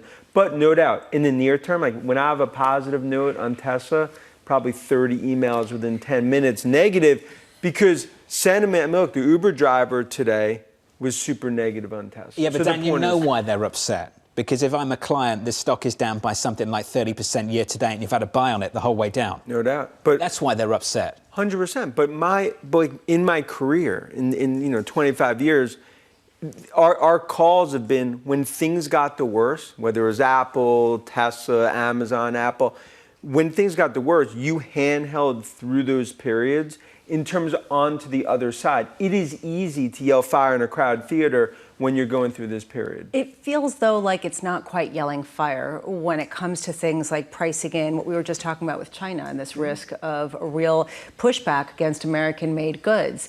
Have you factored that into a bullish thesis for Tesla, saying that demand from elsewhere can really overcome a lack of sales in China potentially? Well, 20% of demand is essentially evaporated if you look at China. And I think that's been factored into name. Just got back from the region, this week. Look, it's as negative as I've seen in China, Hong Kong, the broader region, because of this Game of Thrones price war that's going on. And it's the domestic versus Tesla. And you look at BYD and others. Look, I think this is not necessarily mutually exclusive. I think you could have many winners here. But I will say, this is definitely, from a Tesla perspective, not just from a sentiment, but probably some of the nervous period that I've seen in 4 or 5 years. Well, I want to extrapolate broader than that to talk about some of the other tech giants as well, because we're seeing the sort of question mark of what other China exposure is there to, say, Nvidia, to Microsoft, to Meta even, with respect to advertising in China, as we do get more exposed to a sort of tit for tat, as you say, Game of Thrones price war. How do you price that? And how do you understand if it's being priced at all into the market? Look, part of why, in terms of the Mag 7 right now, at that party, Apple, Tesla, they're knocking on the door saying, let us back in. Because part of the problem is it's the China exposure. When you look at the godfather of AI, Jensen and Nvidia, and we'll see it on Monday, right now it's their world, everyone else is paying rent. You look at Microsoft in terms of Copilot and AI, you look at the other tech giants that really have no China exposure. That's why what's been the sort of magic carpet ride in terms of what's been the tailwind now is a headwind in terms of China for Cook and for Musk. And even when you look at the TikTok, in terms of touching the third rail issue, okay, for Meta, for Google, that's not an issue. But for Apple, for Tesla, they're the ones that have the bullseye in the back in terms of what happens domestically within China. Does it matter if China's urging these EV makers to use homegrown companies instead for Nvidia, for the likes of Nvidia and some of these other companies? Yeah, I mean, look, Nvidia, we're talking about the gold standard. In other words, the reality is they're the only game in town. So China could do that. For the next 2-3 years, there's really no alternative. That's why Jensen ultimately is sitting there. They built it, everyone's coming. Now, longer term, you talk about the coupling and what's happening here. It's definitely, look, we're starting to go down. That cold tech war feels like it's taken another turn. But it speaks to our view with TikTok and what we're seeing in terms of on the Beltway. It's great for political theater in front of the microphones. The reality is the ripple effect here is important in terms of what it can mean for China, U.S. And the reality is that selling TikTok in terms of the source code is a Siamese twin operation. It's basically impossible. At our conference next week, Nvidia at the epicenter of that.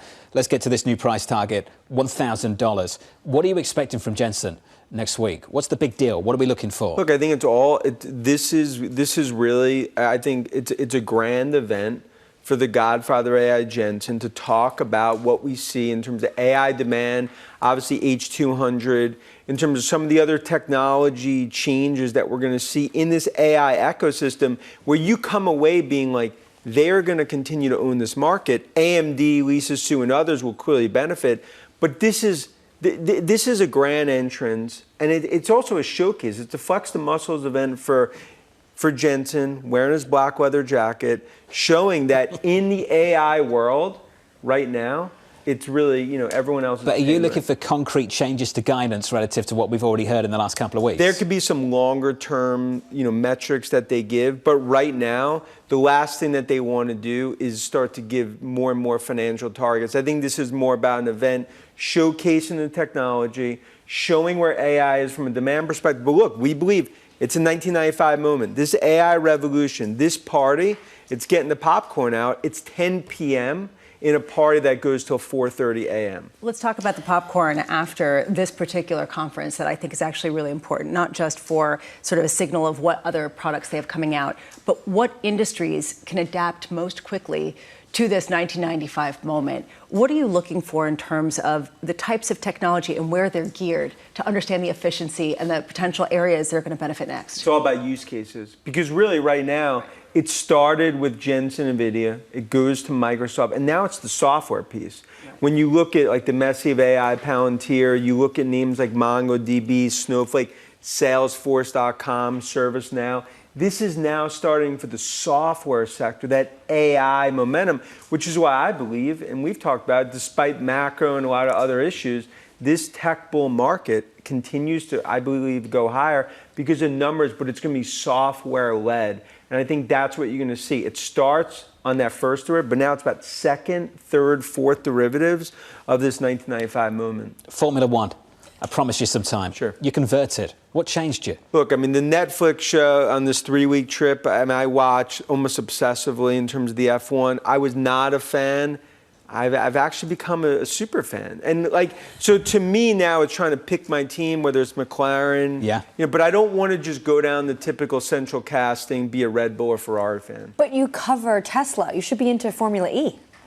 That is true. And look, it started with Ferro, and now it's opened my mind to something that's really changed in terms of You're going F1. to Miami, aren't you? That's what this is about. I think I will be in the 305 for that. I have no doubt. Dan, it's good to see you. Dan Ives, thank you, sir. Appreciate your time. It's thoughtful stuff. Dan Ives there of Wedbush, Miami, then I think a bit of Vegas later this year. On a plane for long enough and binge watch a show, and that's all I can say. All of a sudden, it can really change desires. Converted to Formula One. Let's give you an update on stories elsewhere this morning. Here is your Bloomberg Brief with Yahara Herkes. Hey, Yahara.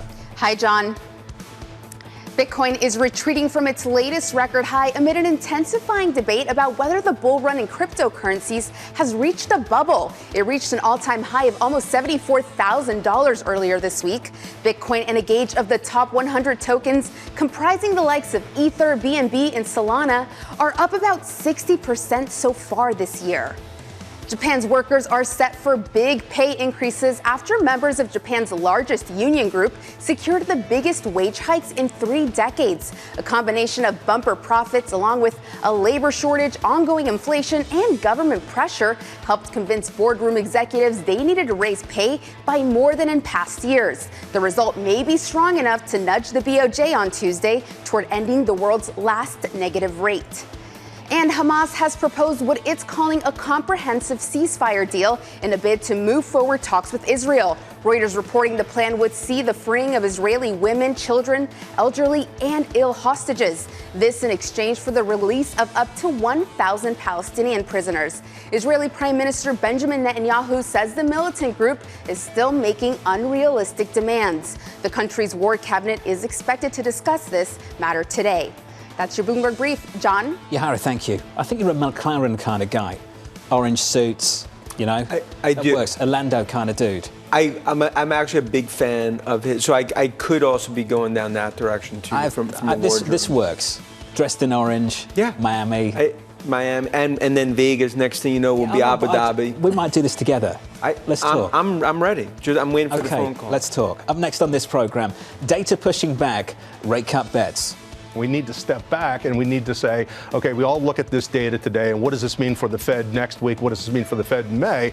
You know, the Fed doesn't, at this point, it doesn't really know either. Just for the record, I'm not going to wear orange, all right? Maybe a bit of Ferrari red or orange something is the like new that. black. Yeah, but orange. But I'll be wearing orange and you'll be wearing, slim red tie, Ferrari. something like that. Yeah. Just a nod to Ferrari, sure. That's next. That isn't next. The Fed and that stuff is up next. This is Bloomberg.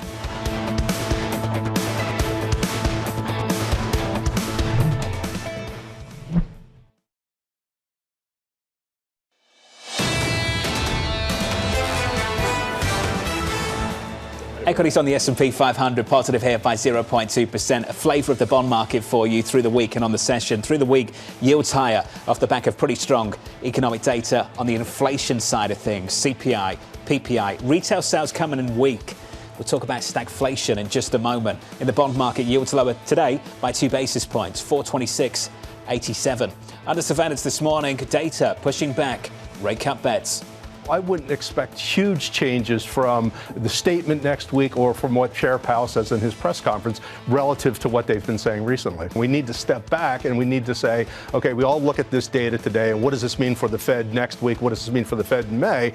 You know, the Fed doesn't, at this point, it doesn't really know either. It's taking these data in its entirety as they come in, and it'll make its decisions as we go forward. It's the latest this morning. Treasury selling off after a hotter than expected inflation print, reinforcing bets that the Fed is in no rush to cut interest rates, while lower than expected retail sales, leaving Ian Lingen of BMO saying this: the pace of retail sales during Q1 hints of the spectre of stagflation, although it's only a couple of prints and insufficient to draw any broad-based conclusion. Ian Lingen joins us now for more. Ian, let's get into this. Is that what we're starting to smell, the scent of stagflation this year? I think that there's a non-zero probability that we find ourselves in an environment where demand continues to slow more and more. Certain aspects of inflation prove stickier than the Fed wants to see. And then the big question is, how does the Fed respond to that? What do? I think they've done a very good job of laying the groundwork to cut, not ease. And we're far enough into the cycle that they can justify that. So if the dual mandate goes into conflict, you think they can still cut interest rates later this year? Precisely. OK, so here's the question for the markets. The market believes now that this Federal Reserve has established a more asymmetric approach to monetary policy, that if strong growth comes through, they don't have to hike, but if growth weakens, they can cut. Does it temper their ability to respond to adverse shocks if inflation remains sticky? You're saying they can still cut. I want to understand by how much. Are we talking about 1 or 2 versus, say, 5+? You know, it's interesting because I think it really comes down to the composition of inflation and where the stickiness comes in. If it ends up being on the supercore measure, which is highly correlated with wages, that's a problem for the Fed. If it's housing, if it's OER, if it's rent, that's a residual from what happened a year and a half ago. And if that ends up being the case, then they can easily justify moving back closer to neutral if the situation warrants it. And what warrants it? It certainly isn't a flat GDP print. It would have to be well into negative territory. Which raises this question, what is neutral? And I keep going to Elsa Linios and this idea that she was saying maybe neutral, in their view, is actually north of 4%. And that's what we're looking at, the sort of rolling ball of cash that's shifting into different areas and causing inflation to surge in different places that will keep inflationary pressures higher than they have been traditionally. Can you get on board with that? I'm very much on board with the notion that neutral policy rates are a moving target, and it's not a single number that will hold indefinitely over time. I think that the Fed would probably agree that because of a lot of the dislocations that occurred during the pandemic, that our star was higher over the course of the last couple of years. The bigger question becomes, what is it like at the moment? Are we truly in restrictive territory? The combination of the balance sheet rundown and the fact that as year over year core inflation numbers start to decline, real policy rates will increase, really puts the Fed in a unique situation, and one that I certainly don't envy. Well, what do you think? I mean, do you think that it's restrictive based on the evidence that inflation isn't really getting tamped down as much as people expect? And sure, we got one weaker than expected retail sales number, but you look at the earnings and companies are still doing all right. So I would say that it was clearly restrictive during the second half of last year, which is why we saw the progress made on the inflation front. But the equity market doesn't believe that it's restrictive, and that's actually really problematic for the Fed since overall financial conditions are much easier than Powell would want them to be. And that feedback loop, to a large extent, is why I believe that there is some stickiness in the inflation complex at the moment. I got two questions. You've kind of alluded to the fact that you think he cares about equity markets, but he barely talks about financial conditions. When we raise the fact that equities are close to all-time highs and credit spreads are super tight, get people come on this program and say that's not that important to Chairman Powell anymore. Why do you think it is important? I think that he's very strategic in the way that he chooses to emphasize the relevance of financial conditions. When they were tighter at the end of last year, it was very important because it was consistent with the messaging that he was putting forward, which is we're nearing the point where we're going to start cutting rates. If the Fed starts to reintroduce the conversation about financial conditions, that's hawkish in this environment. It's not dovish, and that would suggest that while the market seems content to price in a June rate cut at this moment, maybe the real departure point for normalization is July or later. $20 trillion call for you now, Treasury market. What do I do with the long end? You've told me what you think is going to happen with the Federal Reserve to some extent, what that could mean for the front end of the curve. What do I do with a 10-year? What does that look like in the world that we're starting to sense is developing in 2024? So I would say that we are in a period where we might see upward pressure continue to develop in the longer end of the curve, but 10-year yields aren't going back to 5%, and eventually we will find ourselves in a situation where inflation does start to moderate, and that means break-evens will compress, and that means that 10-year yields above, let's call it, 435 or 450 start to look attractive, but we're not there yet. Which is really the reason why I was going to Elsa Linios' call. And people might say, R-star, neutral rate, my eyes glaze over, I don't care. But the idea here is that if the overnight rate is more than 4%, it doesn't make sense for 10-year treasuries to be trading at 4.27% currently. They would be trading at a much higher rate. So at what point does this market sniff that out? Since right now, there is none of that being priced in. I would say that logic holds very well for the two-year sector, and the operative issue is whether or not the Fed ever chooses to review the 2% inflation target. Because even if R-star is higher, if the Fed is going to get us back to 2%, that just means they have to risk greater demand destruction to get us there. And so, like I said, I'm very, very on board with bearish in the front end of the curve. Really hard to justify 10-year yields at 5%, even if R-star is 100 basis points higher. To put a bow on it, are you basically saying the biggest risk case for next week is for Fed Chair Jay Powell to come out and say, I care about equities? I would say the biggest risk for next week is that we all look at the 2024 dot and it says 50, not 75 basis points worth of rate cuts, and that's what triggers a more dramatic bear steepening. Andrew Honohorst of Citi just published on that. He said 75 basis points. The median dot will still imply 75 basis points. Can we have your base case? Is it 50 or 75 next week? Base case is 50. Excuse me. Base case is 75, but there is a real risk of 50. Interesting. Ian, thank you, sir. Really thoughtful stuff. Ian Lincoln there of BMO. And what's developing in the economic data, Lisa, and how this Fed's going to respond to it later this year? Given the fact that you've got both, you've got a little bit of everything, which is the reason why Andrew Hollenhorst actually has been talking about the weakness, allowing the Fed to cut more. And even at a time where there is this inflationary pressure, tough moment, really tough moment. Oh, big time. Getting closer to 430 as well on a US 10-year. Yields have been creeping higher throughout this week on both the front end and the long end. I think on the long end, we're higher by something like 20 basis points on the week from around 4.1%, getting close to 430 at about 427 right now.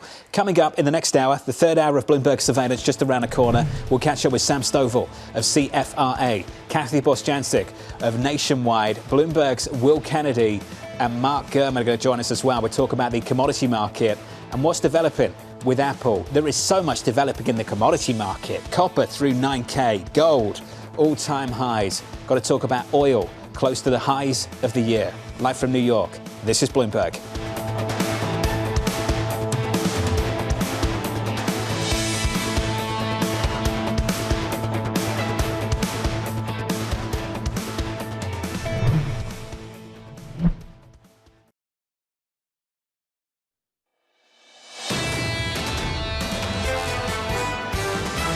Perhaps inflation may remain high and perhaps much stickier. Unfortunately, I think we're going to be in this choppiness, for a while. I think the Fed can get down to its 2% target. They haven't gained more confidence. They haven't necessarily lost confidence. This is sort of an expected bump. The Fed wants to be sure that they're actually be successful in getting inflation all the way down to 2%. We are not through the teeth of this inflationary challenge. We're through the worst of it, but we're not done with it. This is Bloomberg Surveillance with Jonathan Ferro, Lisa Abramowicz, and Annmarie Hordern.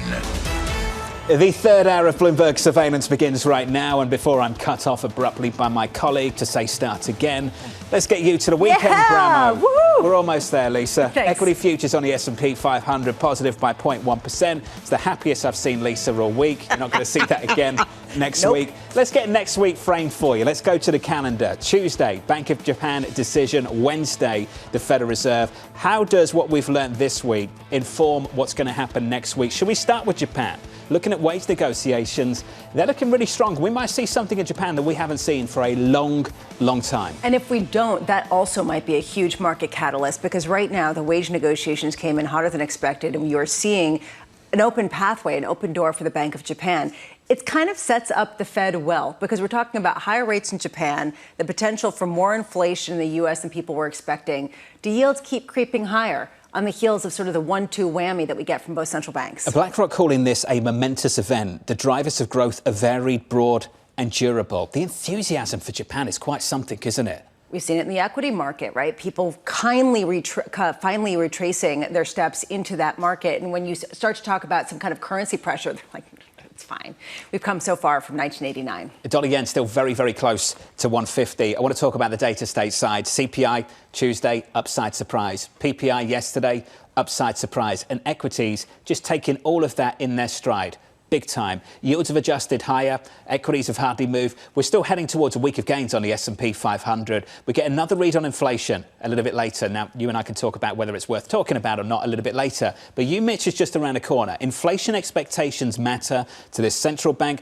They matter to Washington, D.C. Right. In the prior month, you saw the preliminary very different than the final, and you saw sentiment actually deteriorate. And what you see from consumers is that they're thinking about 3% for the rest of the year for the inflation. In January, it was 2.9%. What was interesting about last month is you saw this deterioration, and then you saw on the same time, and they didn't specify why, but you saw gasoline prices go higher. And what do we have today in the oil market? Higher oil prices.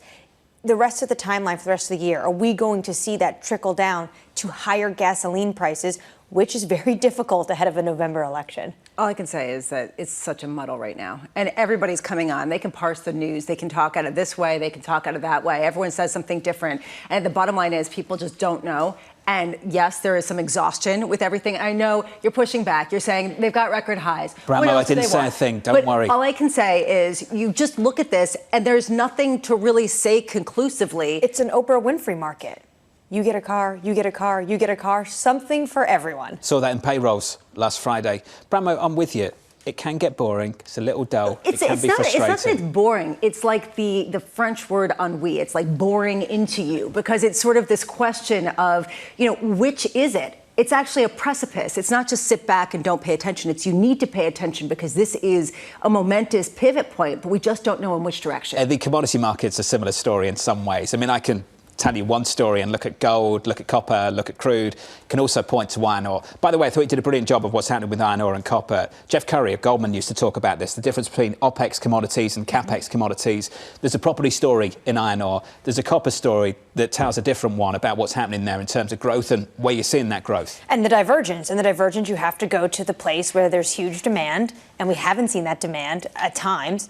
And that's China. And it's all about the changing economies and what we use these metals for. This is Operation Get Lisa to the weekend through the next 55 minutes or so bear with us. Over the next 55 minutes, here's the lineup for you. CFRA's Sam Stovall as a week of hot inflation prints weighs on expectations for a rate cut. Nationwide's Kathy Bostjancic on a strong US labour market ahead of next week's Fed meeting. And Mark Gurman with Apple making a purchase in AI as it looks to catch up to rivals Alphabet and Microsoft. We begin with our top story. A string of hotter-than-expected inflation prints weighing on US stocks and bonds as we head towards a Fed decision next week. Sam Stovall of CFRA writing this. With no rate cuts expected, the focus will be squarely on dot plots and potential shifts. The greater risk is that one or two of the lower dots are boosted, which would lift the median and suggest fewer rate cuts. Sam joins us now for more. So, Sam, just a couple. That's all it takes to go from 3 to 2 on that median dot next week. Is that your base case? And do you think this equity market would be comfortable with that? Morning, Jonathan. Yes, that is the base case. We've been saying for quite some time that the Fed will be slower to lower interest rates. And our expectation had been that June would be the most likely starting point for rate cuts. Interestingly, that is 11 months after the last hike in July. And that also historically is the time spread between the last rate hike, first rate cut, going back over the last 30 some odd years. But I think that 75 basis points for all of 2024, with the first cut occurring either in June, but now possibly in July, is what investors are factoring into their expectations. Sam, how much of a mood killer will it be if next week Jay Powell gets up on the podium and says, we're concerned about stocks getting ahead of themselves? Well, Lisa, I think that would sort of sound a little bit like irrational exuberance of 1996. So there could be some pressure put on equity prices. I think right now prices or the market is priced to perfection, with the PE on the S&P 500 trading at a 31% premium to its average forward 12-month PE over the last 20 years. So I think that, in a sense, some investors are looking for a catalyst for a minor correction to sort of reset the dials, and that would do it. I love this, that it's priced to perfection, but things are almost perfect. I mean, Sam, everyone we've talked to says, we could be poised for a bit of a retrenchment, 5 to 6% pullback, and that's a buying opportunity. Do you agree that we're priced to perfection, but things still look pretty good, so it's pretty perfect if things go off and it's priced better? We kind of like it? Yes, I would say that, but at the same time, it sort of unnerves me that a lot of people are saying that, and the market typically does not do what most people anticipate. Historically, election years have always been positive when they have been front-ended by a January gain in the S&P 500 going back to World War II. And I think that because we have seen so many all-time highs, that too sort of indicates that maybe we are getting ahead of ourselves. Also, let's remember that the CNN Fear Greed poll last week was reading excessive greed, and the AAII membership survey, the bullish reading was unusually high, using their terms. Sam, I feel you. Everything just feels a little bit stale. The consensus. I'm just sitting here wondering, and we catch up with a lot of people every day, every single week, and hardly anyone has shifted their views directionally. Sam, that's what's intriguing to me. They were bullish and now they're more bullish. And if they're expecting rate cuts, they still are, but they've just sort of pushed them back to June, and maybe the magnitude hasn't really shifted much. Sam, why do you think that is? Why haven't we seen a change of views directionally over the last few months when the economic data really has pushed back against expectations, the base case of the end of last year? I agree. And I think it's because of the old saying that the trend is your friend. And right now, the trend continues to work higher, despite those like myself who think that we are due for some sort of a digestion of gains. Let's face it, every bear market since World War II, whenever we recovered everything that was lost in that bear, the market advanced another 5% or so, but then fell into a decline, averaging 8%, but no more than 14%. So we're waiting for that resetting of the dials. But because the trend remains our friend, that's why I and others have not changed their directional forecast. Sam, let's talk about what to do. Do you stick with the winners, or do you position elsewhere? If you are worried, uncomfortable with where things are right now, where do you want to be? The right answer to most financial questions is that depends, meaning what is your time horizon? If it's very short term, then I would tend to say that we've seen a lot of rotation going into the underappreciated areas, such as materials, industrials, healthcare. But history basically tells us following an up year, you want to let your winners ride. 2 out of every 3 times over the last 30 years, the sectors that did the best in the prior up year continued in the subsequent up year. And right now, that would imply that communication services, consumer discretionary, tech, and financials are those that you still want to favor for the year ahead. I want to pick up on consumer discretionary, Sam, especially because retail sales stood out yesterday as the one weak spot that's giving some people comfort that the Fed can cut rates and that the U.S. economy isn't as strong as it seems. I don't want to say comfort, but that this idea that we're not overheating might give people some sense that they can settle into their opinions. I'm curious, does that give you pause about consumer discretionary, about the strength of the consumer? The consumer has been questioned, I think, over the last half year at least, looking at debt levels, looking at consumer confidence levels, but we continue to see very strong employment numbers, unemployment rates, et cetera. And the consumers, I guess the old saying continues that consumers stop spending only when the banks stop lending. So we're going to need to see a curtailment of lending practices by the banks really to slow down the consumer. Yes, I think that the cap-weighted 500 consumer discretionary sector is losing momentum, but that's primarily because of Tesla. When you look at the equal weight, things are holding up relatively well. So I would tend to say that the jury is out as to the near term, but still positive for the longer term. Key point, huge Tesla distortion in the discretionary part of the consumer. Hey, Sam, great to catch up. Sam Stovall there of CFRA. Think about where we were a year ago. It wasn't about whether we'd get a recession. It was about how deep it would be, because we're about to get this big contraction in lending off the back of the banking stress of last spring. Did not happen. And we see credit card outstandings continue to increase. We see all of the, how many people have come on to talk about either direct lending, consumer lending. We want to get in because it's a great time to lend, and there are people who are asking for it. It's still there. I remember the conversation you had with Mary Daly of the San Francisco Fed, and you were talking about, had a conversation about when the data was in conflict, it meant we were at turning points. Data's still in conflict. Have we turned anywhere? I'm looking at jobless claims yesterday that say rock solid, retail sales that say there's some weakness. We've seen that conflict now for a number of months. This is why I've been sort of focusing on the exhaustion feature, because it's been a muddle for a long time. Everyone's been waiting for a turning point that hasn't happened. Do you just sort of embrace the fact that this is the reality now, that there just are different cycles that are kind of in conflict with one another and are moving beyond one another? It's a very difficult moment to really have conviction. Do you enjoy the weeks where there's no Fed speak, the quiet period that we're in right now? Well, I think that a lot of people, the funny thing is, in quiet periods, people say, what are they going to say? I know. And then we spend the whole time imagining what they might say. And then we get the Fed speak. We don't want it.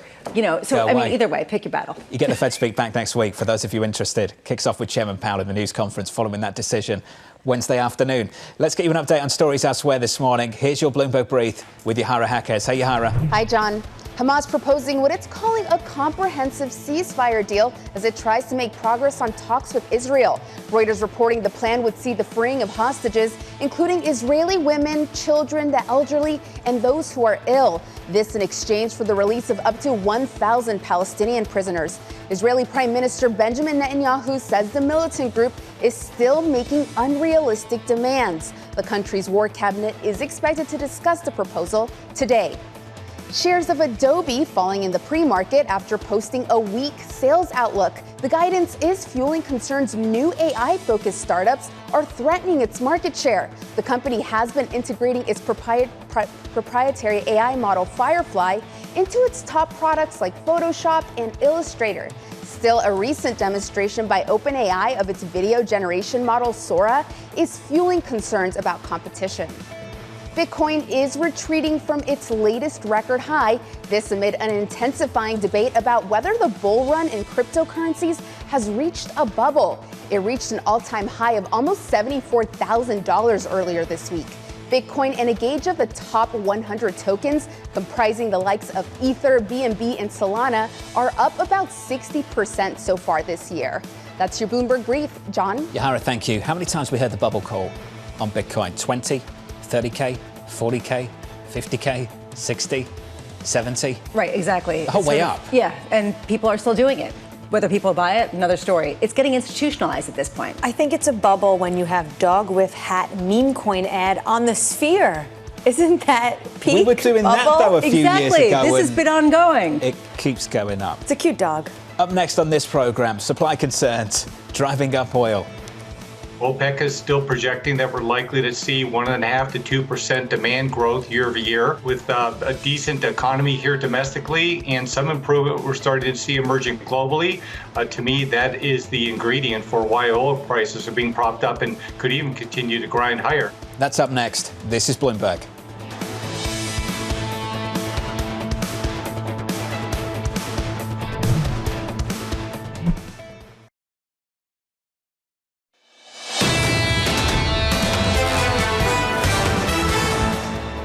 This has been quite a week. Let's start with the stock market. So equity futures right now on the S&P 500 are positive by, let's call it 0.06%. No real price action yesterday. But I want to start on Monday morning. Let's wake up Monday morning. Not together. That would be weird. I'm at work. You're doing whatever you're doing. And I'm saying to you, this is the inflation data we're going to get for the week ahead. Tuesday, CPI is going to come in hot. I'm going to say Thursday, PPI is going to come in hot. Then I'm going to say to you, guess what the stock market does? I don't think you would have guessed that on Tuesday the S&P 500 would be up by more than 1%. I don't think you would have guessed that on Thursday we'd only be down 1/3 of 1% on the S&P after PPI essentially reinforced what we saw in CPI. And I think that's what's difficult about not just this week, but I would say that's what's difficult about this year. You come into this year and you've got a market looking for 6 to 7 rate cuts. Federal Reserve, they're implying 3 based on the median dot. And again, we started the year together. And I said to you, what would happen is we close that gap from 6 or 7 down towards the Fed, 3, maybe even 2 at this point. What would stock markets do? I don't think there's many people that would have lined up on this program, turned around and told us all, I think record high after record high on the S&P 500, even if we reprice in that manner. And a lot of people weren't expecting some of the underlying strength that we saw also, though, in U.S. economic growth and earnings, right? So then people point to that. We've come to this sort of good news is good news and bad news is good news moment, which I think is interesting, given the fact that you have the Fed as a relief valve if there's weakness. And on the flip side, you have strength as bolstering earnings on the other side. To me, this is the sort of wedge that people are in. The only thing that could really upend then that, to me, is true weakness with inflation. So you've had CPI, we've had PPI. Last read on inflation, a little bit later this morning, if you want to call it that. We'll get inflation expectations in the University of Michigan Sentiment Survey in about 1 hour and 40 minutes. So look out for that as well. All of that going into the Federal Reserve. If you want a quick sneak peek of what's happening in the bond market, I'll give you the yields across the curve right now. The 2-year yield just about unchanged at 470. The 10-year yield down about a basis point to 428. And in the commodity market, we'll talk about that in just a moment. Crude, WTI, $80 at about 59 cents. We are negative by 0.8%. Under surveillance this morning, supply concerns driving up oil. We know that OPEC Plus has been somewhat stringent with regard to their supply, and we've not seen the kind of diminution in demand we otherwise might have expected coming into this year. As a consequence of that, OPEC is still projecting that we're likely to see 1.5% to 2% demand growth year over year. So net with a decent economy here domestically and some improvement we're starting to see emerging globally, to me, that is the ingredient for why oil prices are being propped up and could even continue to grind higher. Here's the latest this morning. Oil prices climbing, with the IEA forecasting higher demand and a market deficit through all of 2024. Copper also rallying to its highest level in 11 months on bets global manufacturing and construction could be picking up. Will Kennedy of Bloomberg News joins us now for more. Will, it feels like this commodity market almost out of nowhere has just woken up. Well, what's woken up this commodity market in the last few weeks? I think it's the strength of demand, which is the strength in most parts of the global economy, I think is feeding through into final demand. If we take both oil and copper one at a time, there is a supply story as well. On oil, the supply story, of course, is OPEC Plus, which have extended their cuts for 3 months. And the IEA is saying now that if OPEC continues those cuts all the way through this year, not necessarily a given, but if they do, we'll see a deficit all year, which will, of course, will put pressure on inventories and force prices higher. Demand for final products looks strong. Gasoline demand in different parts of the world looks strong. People are out there and they're driving. And that is changing the narrative to something more bullish than certainly we saw at the beginning of the year.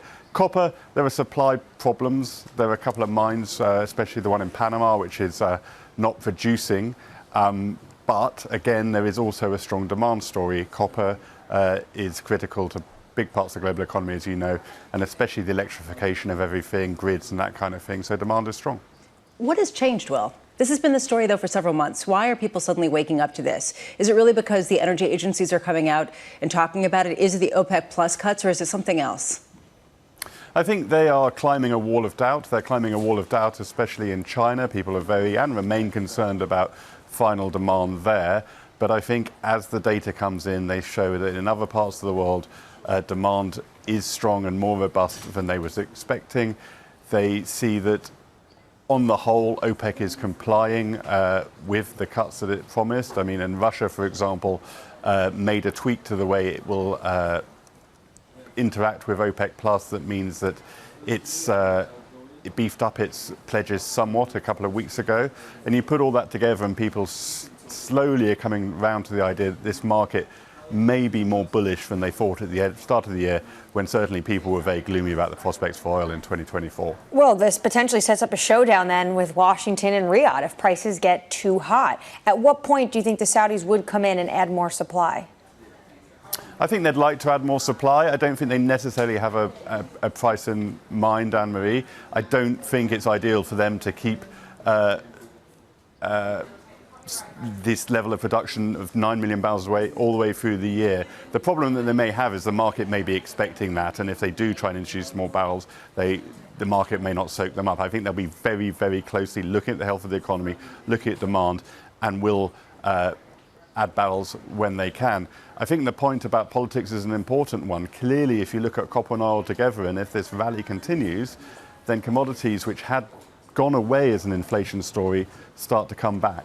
Well, we already saw this. We're already seeing it. We're already seeing this hit consumer sentiment. Maybe we'll see more of that today when we get fresh data. So can you just take me into the geopolitics then of this? Because it's an election year. So it's going to be a pretty big deal whether or not Riyadh puts the pedal to the metal and puts some more supply into the market, or they decide to hold back. Yeah, I think it will. I mean, if prices go much higher from here, Anne-Marie, I mean, clearly the pressure will be for the Saudis to put more oil into the market, but the Saudis may well want to do that.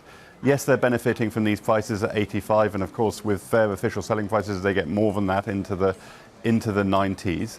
But they have cut production a long way back to 9 million barrels a day, and that's curtailing their income. So I think ultimately, if the market continues to be strong, they will want over the second half of the year probably to put some more oil back into the market, but they will be very cautious about doing that. We've seen all along that the Saudis, that Prince Abdulaziz, is cautious. He wants to be preemptive in his words, and I suspect we'll see that cautious attitude continue. So if prices, it may get testy in the months ahead, Anne-Marie, as you say. Well, just before you go, we're all seduced by the prospect of telling a broader story, putting together a bunch of issues and saying this is the big coherent theme right now. Commodity prices are up, it's inflationary. Do you see it from the same way, in the same way, from the same perspective? I think time will tell. There are other parts of the complex that don't quite fit that big story. If we look at iron ore, the other big headline that we had this morning was iron ore going back 100, which I think speaks to some persistent weakness in parts of the Chinese economy, which sort of takes away from that narrative a little bit. But I think that clearly, if the economy keeps to do very well, supply is constrained for both copper and oil. It really, really could change this idea that commodities would be range bound for this year. But I'm not sure we're quite there yet. Big changes in the last week. Just starting to feel this commodity market wake up. Will, thank you, sir. Will Kennedy there of Bloomberg on a range of issues. You like the politics of this, don't you? You think maybe the Saudis are going to squeeze this one? Well, this is going to get very political. Remember, the former president, who's now the nominee, made Saudi Arabia his first trip. That's never happened before when he was president prior. This is going to get very political, and you have to think of the midterms of 2022. Yep. The spat was huge. Crude, close to 85. Economic data up next, live from New York. This is Bloomberg.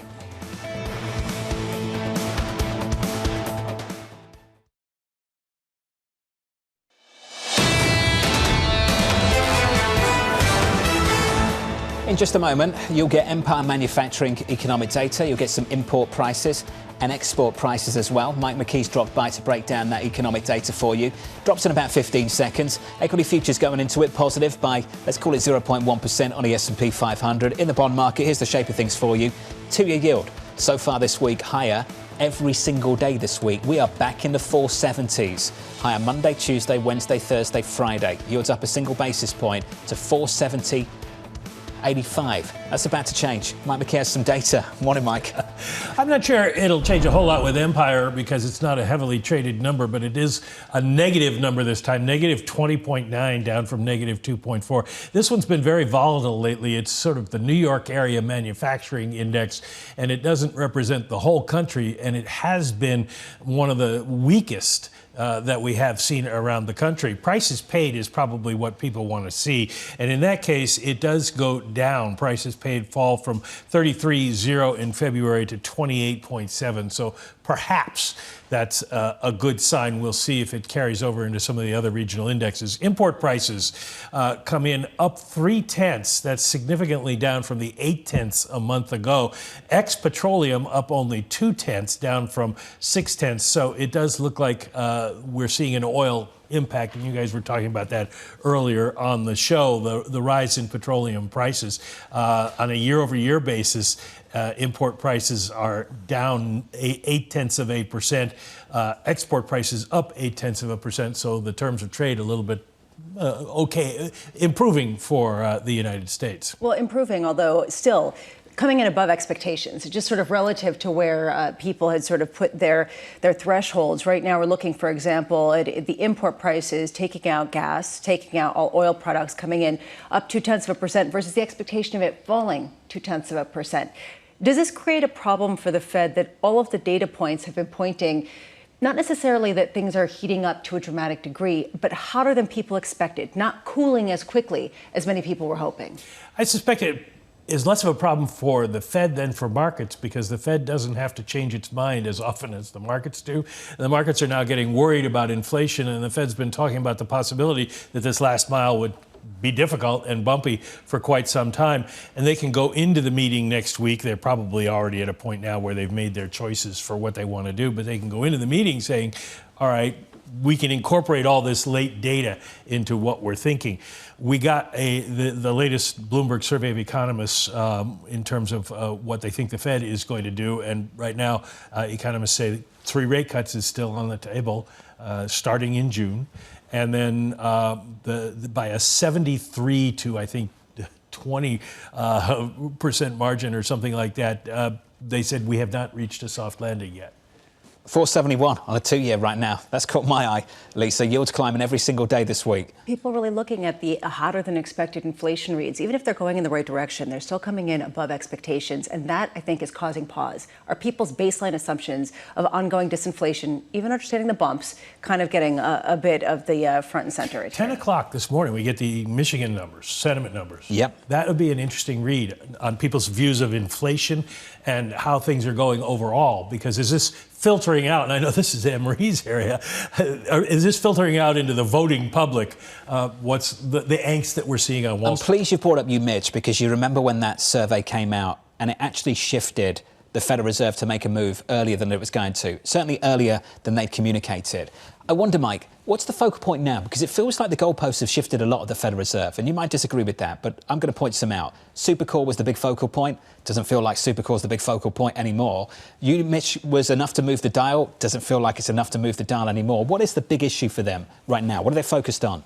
Well, they're totally focused on inflation at this point. They're keeping a sort of an eye on unemployment. If it were to shoot up, that would bother them. But at this point, it's all the inflation data is what they're looking at, and they're looking at what is it that is not going down? What is causing the problem going forward? But I remember Alan Greenspan years, you're too young for that, where we all talked about his bathtub indicators. Remember, he used to sit in the bathtub every morning and read through all kinds of obscure things, and he would make a comment and say, scrap steel looks interesting, and then all of a sudden, scrap steel indicator is the indicator that the entire world is following. If it's all about inflation, then we should expect a dot move?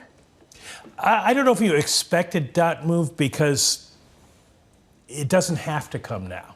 There are some people who think they might not get there yet, but you could do that in June when they get to the next dot thing if inflation continues to go that way.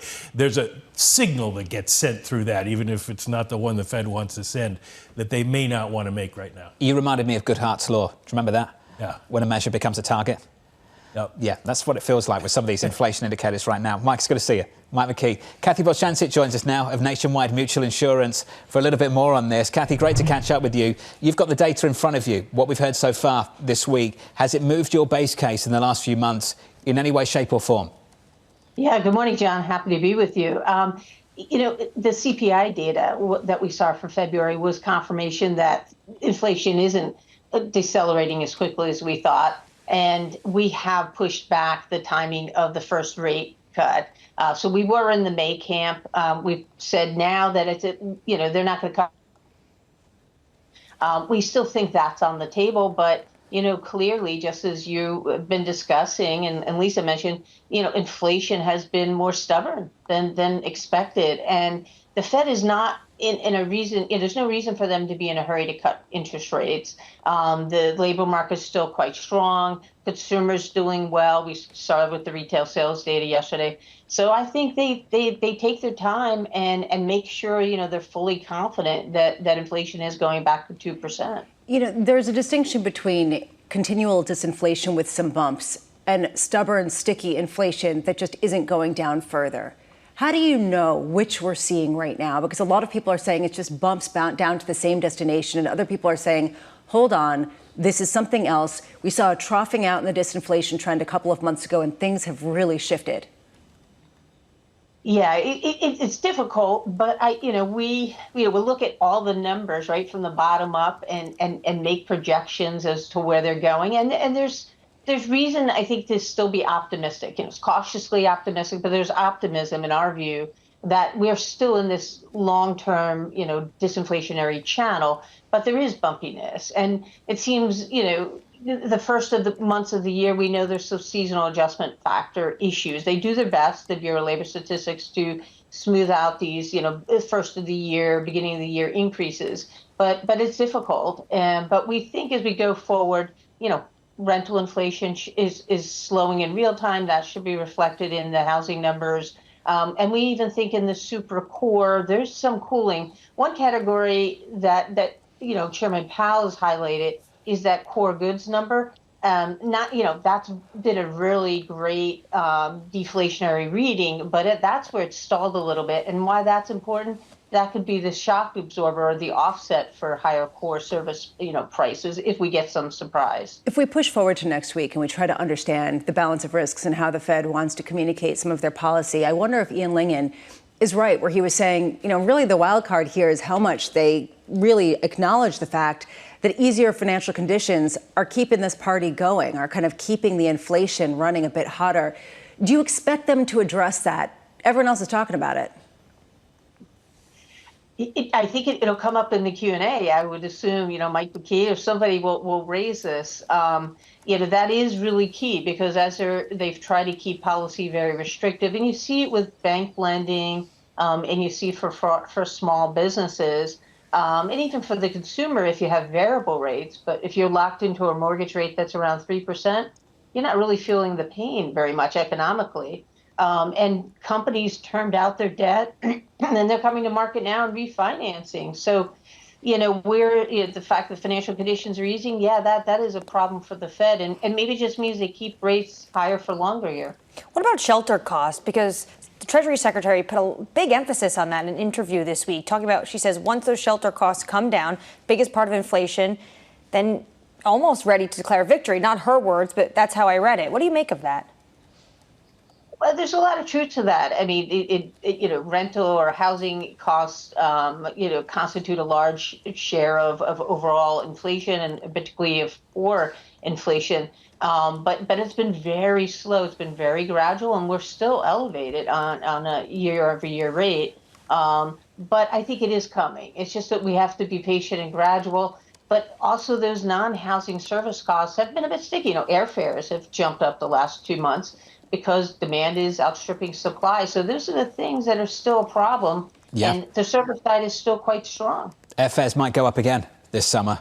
Abramowicz very focused on that, Kathy. Kathy, I want to talk about the theme of the morning. I know it might not be a base case, but in the last 24 hours, just looking at the economic data, retail sales weak, PPI hot, let's throw in CPI for good measure as well. There is a stagflationary sense that I think needs to be addressed. Kathy, we heard this from Ian Lingen of BMO a little bit earlier this morning. And what we asked Ian around the table was what this Federal Reserve would do if the dual mandate went into conflict. Kathy, how do you think about that, just as a thought exercise, how they would handle that, how they'd confront it? What would they do? I mean, these are good questions because we are sort of seeing this. We're seeing economic growth moderating. Yes, it's been resilient, but if you look at the underlying, dynamics, there is some slowing, and that's what the Federal Reserve wants. At the same time, if inflation lingers higher, they've got a little bit of a stagflation-light environment. They're going to focus, I think, securely on inflation for now, and there's no indication they can't back away from the 2% target. That's probably something that's many years in the coming, if it comes at all. So I think they stay with inflation and they risk a little bit of a hard landing if it happens. Kathy, it's good to hear from you as always. Kathy Boshansky there of Nationwide going into the Federal Reserve. Said this a few times this morning, three-part story. So we'll get the statement from the Fed, you get the news conference from Chairman Powell, you get the outlook as well, the summary of economic projections. And if you speak to people on Wall Street right now, if there is a risk factor, if there's something to stay awake for, it's the prospect of getting 2 cuts on that median dot instead of 3. Lisa, that's where it's at for next week based on the economic data that we've had so far this week and so far this year. Yeah, it's going to all be about the dots. So get out your dot plots and everyone can get really excited to see whether they shift it from 3 to 2. And then when they don't, you can say, why did we spend so much time on it? Look, I think that people are all looking for tea leaves to understand where we're at. And I think next week's going to be actually an amazing week because not only do we get the Fed meeting, we get the Bank of Japan meeting, and we get that Nvidia conference. It's actually wonderful because it's sort of really questioning the broader technological shifts. How much does that sort of influence where we're at? And then what is the response? What is the balance of risks for some of these central Just banks? making sure you're not being sarcastic. You are genuinely excited about next week. I am. Just to confirm. No, Okay. look, it's this. Because Mike McKee's got to sit in the news conference. Okay, look, I think it's going to be fascinating. I think that you're lucky to do that. I think that my issue here is that everyone's kind of exhausted. I keep going back to this with the muddle. It's been a long time muddle. It has been a muddle. It's very hard. It's sort of, you said this perfectly. Everyone hasn't shifted their views. They've kind of just stuck with them, but not mediated them. This might shift some views on a much more serious note. This headline just crossing the Bloomberg terminal.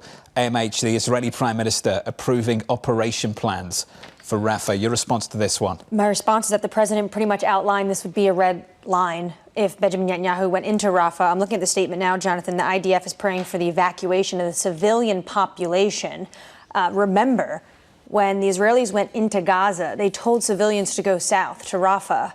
Now they're trying to bring those civilians back to the north, and what their words are, to defeat Hamas and go into that final place of Rafah. Really got to frame the backdrop for this as well. Stateside down in Washington, just politically speaking.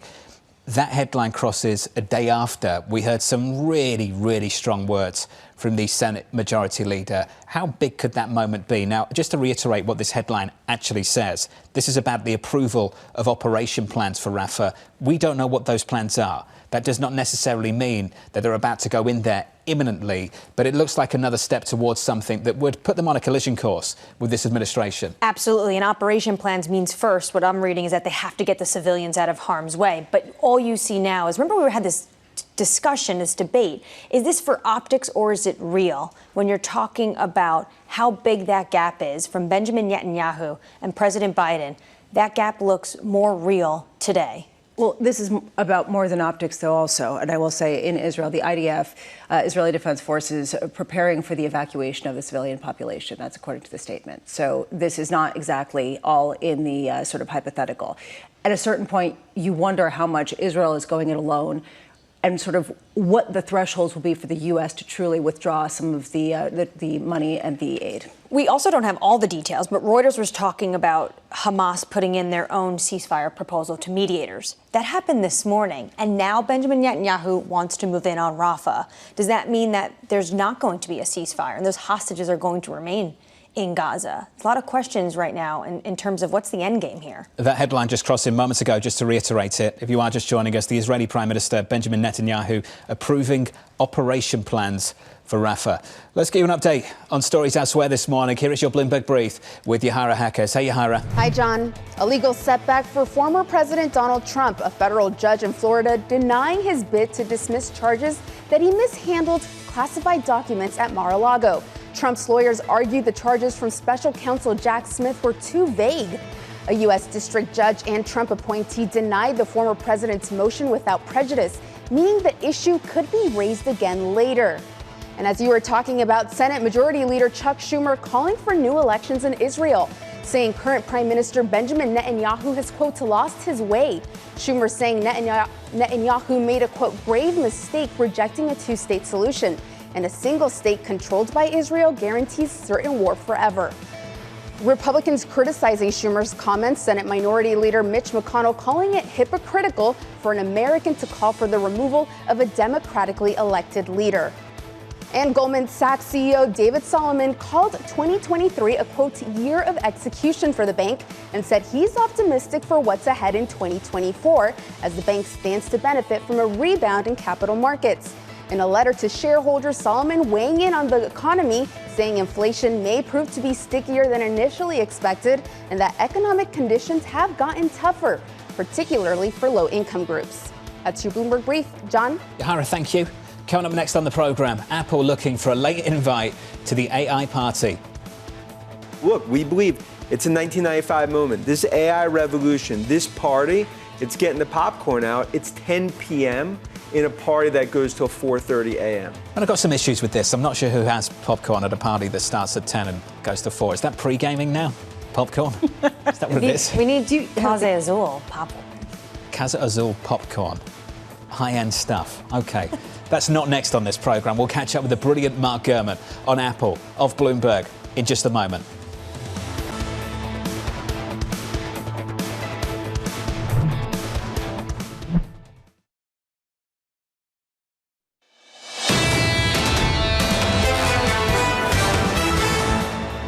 Live from New York City, stocks just about unchanged on the S&P 500. The more interesting part of this week is that stocks are still positive on the week, even with a real repricing in the bond market. We have a 10-year through 430. We have a 2-year, Lisa, back through 470. It is, though, what's leading, and it's the winners keep winning. And I think that is basically the conclusion from this week, is that basically heads we win, tails you lose really is the magnificent 6, 5, 4, 3, 2, 1. Sure. But basically the ones who have continued to eke out gains. And it looks like if there aren't as many rate cuts, those will continue to deliver as well. Even as yields keep climbing. Under surveillance this morning, Apple looking for a late invite to the AI party. Look, we believe it's a 1995 moment. This AI revolution, this party, it's getting the popcorn out. It's 10 p.m. in a party that goes till 4:30 a.m. This is now starting for the software sector, that AI momentum. This tech bull market continues to, I believe, go higher because of numbers, but it's going to be software-led. It's the latest this morning. Apple buying artificial intelligence startup Darwin AI as the iPhone maker looks to gain ground on rivals Alphabet and Microsoft. CEO Tim Cook promising Apple will, quote, break new ground in AI this year. Bloomberg's Mark Gurman joins us now for more. So, Mark, they've had to pay for this invite. Talk to me about the kind of numbers involved in a deal like this and what this brings into the Apple company. Yeah, Jonathan, thank you so much for having me this morning. Yeah, Apple has made dozens, if not more, acquisitions related to artificial intelligence over the last decade. Let's not forget that Apple was actually first to this modern AI voice control market with Siri in 2011. Back then, it felt like Apple was 4 years ahead. Today, it feels like Apple's 4 years behind. In terms of this deal, this is another one of those small AI acquisitions. This is of a company called Darwin AI, and a lot of their technology is actually based in very high-tech, highly advanced research out of the University of Waterloo and some of their top machine learning and AI specialists. So a lot of this deal was about bringing those people in, lots of people with AI-related doctorates, PhDs into Apple and making them pretty senior in the artificial intelligence organization. Now, this deal was probably in the low tens of millions of dollars range, but that's not so important. What's important here is both the technology and the people they're bringing in. And so there's a lot of cool stuff that Darwin AI developed, from being able to shrink down AI models and neural networks to a smaller size so they can run more efficiently on the iPhone itself versus entirely in the cloud. Mark, it's amazing. It's somewhat ironic that we often think of AI as something that will destroy jobs, but when it comes to building out AI, it's about actually buying the personnel, the people who are developing these goods. Is that what this acquisition is? Not an acquisition of technology, but of people?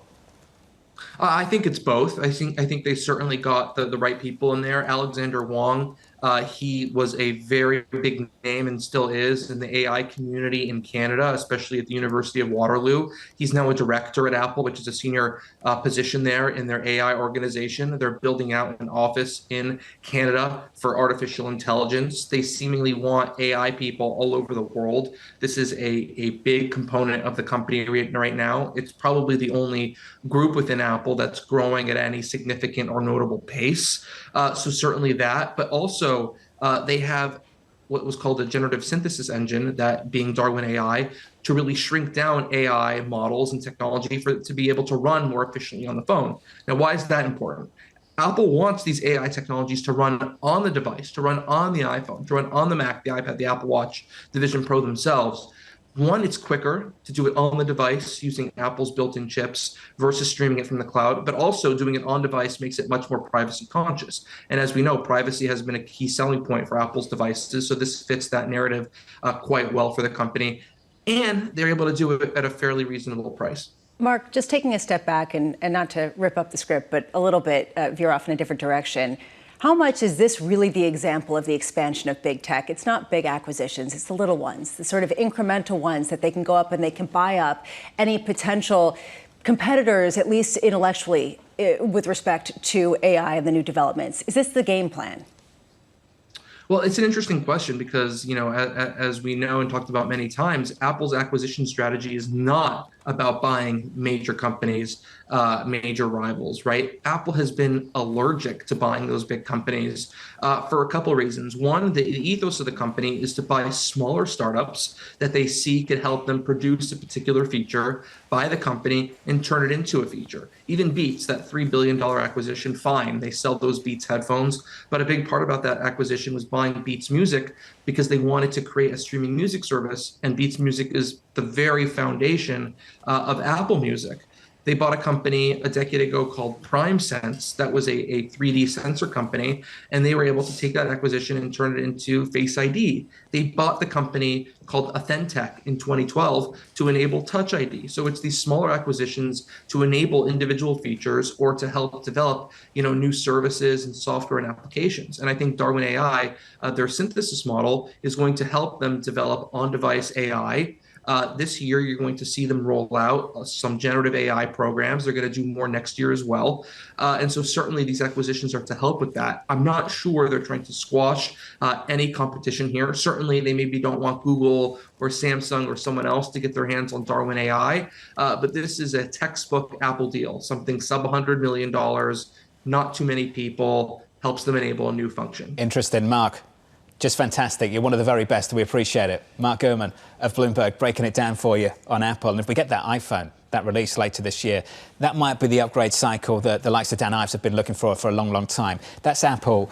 Let me just leave you for the weekend with next week. Next week's just fantastic lineup for you. So Monday, this is what we're going to do. We'll catch up with Lindsay Piegza of Stifel, CS Venkatakrishnan of Barclays, Monica DeCenso of JP Morgan, Claudia Sam of Saab Consulting. Tuesday, on the trading floor of Bank of America, a Bloomberg Surveillance special. We'll catch up with Brian Moynihan, Mark Cabana, Savita Subramaniam. We're going to catch up with the good and the great of Bank of America, Bramo, next week. I cannot wait. And 2 bank CEOs coming on to tell us what their view is of lending as we face off with a muddle that the Fed has to deal with. Very cool. I think we can go for the weekend now.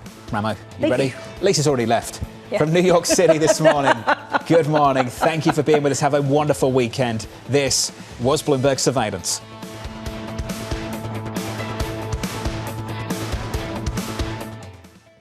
Welcome back to another special BNP Paribas Open update for Bloomberg TV and radio from Tennis Channel.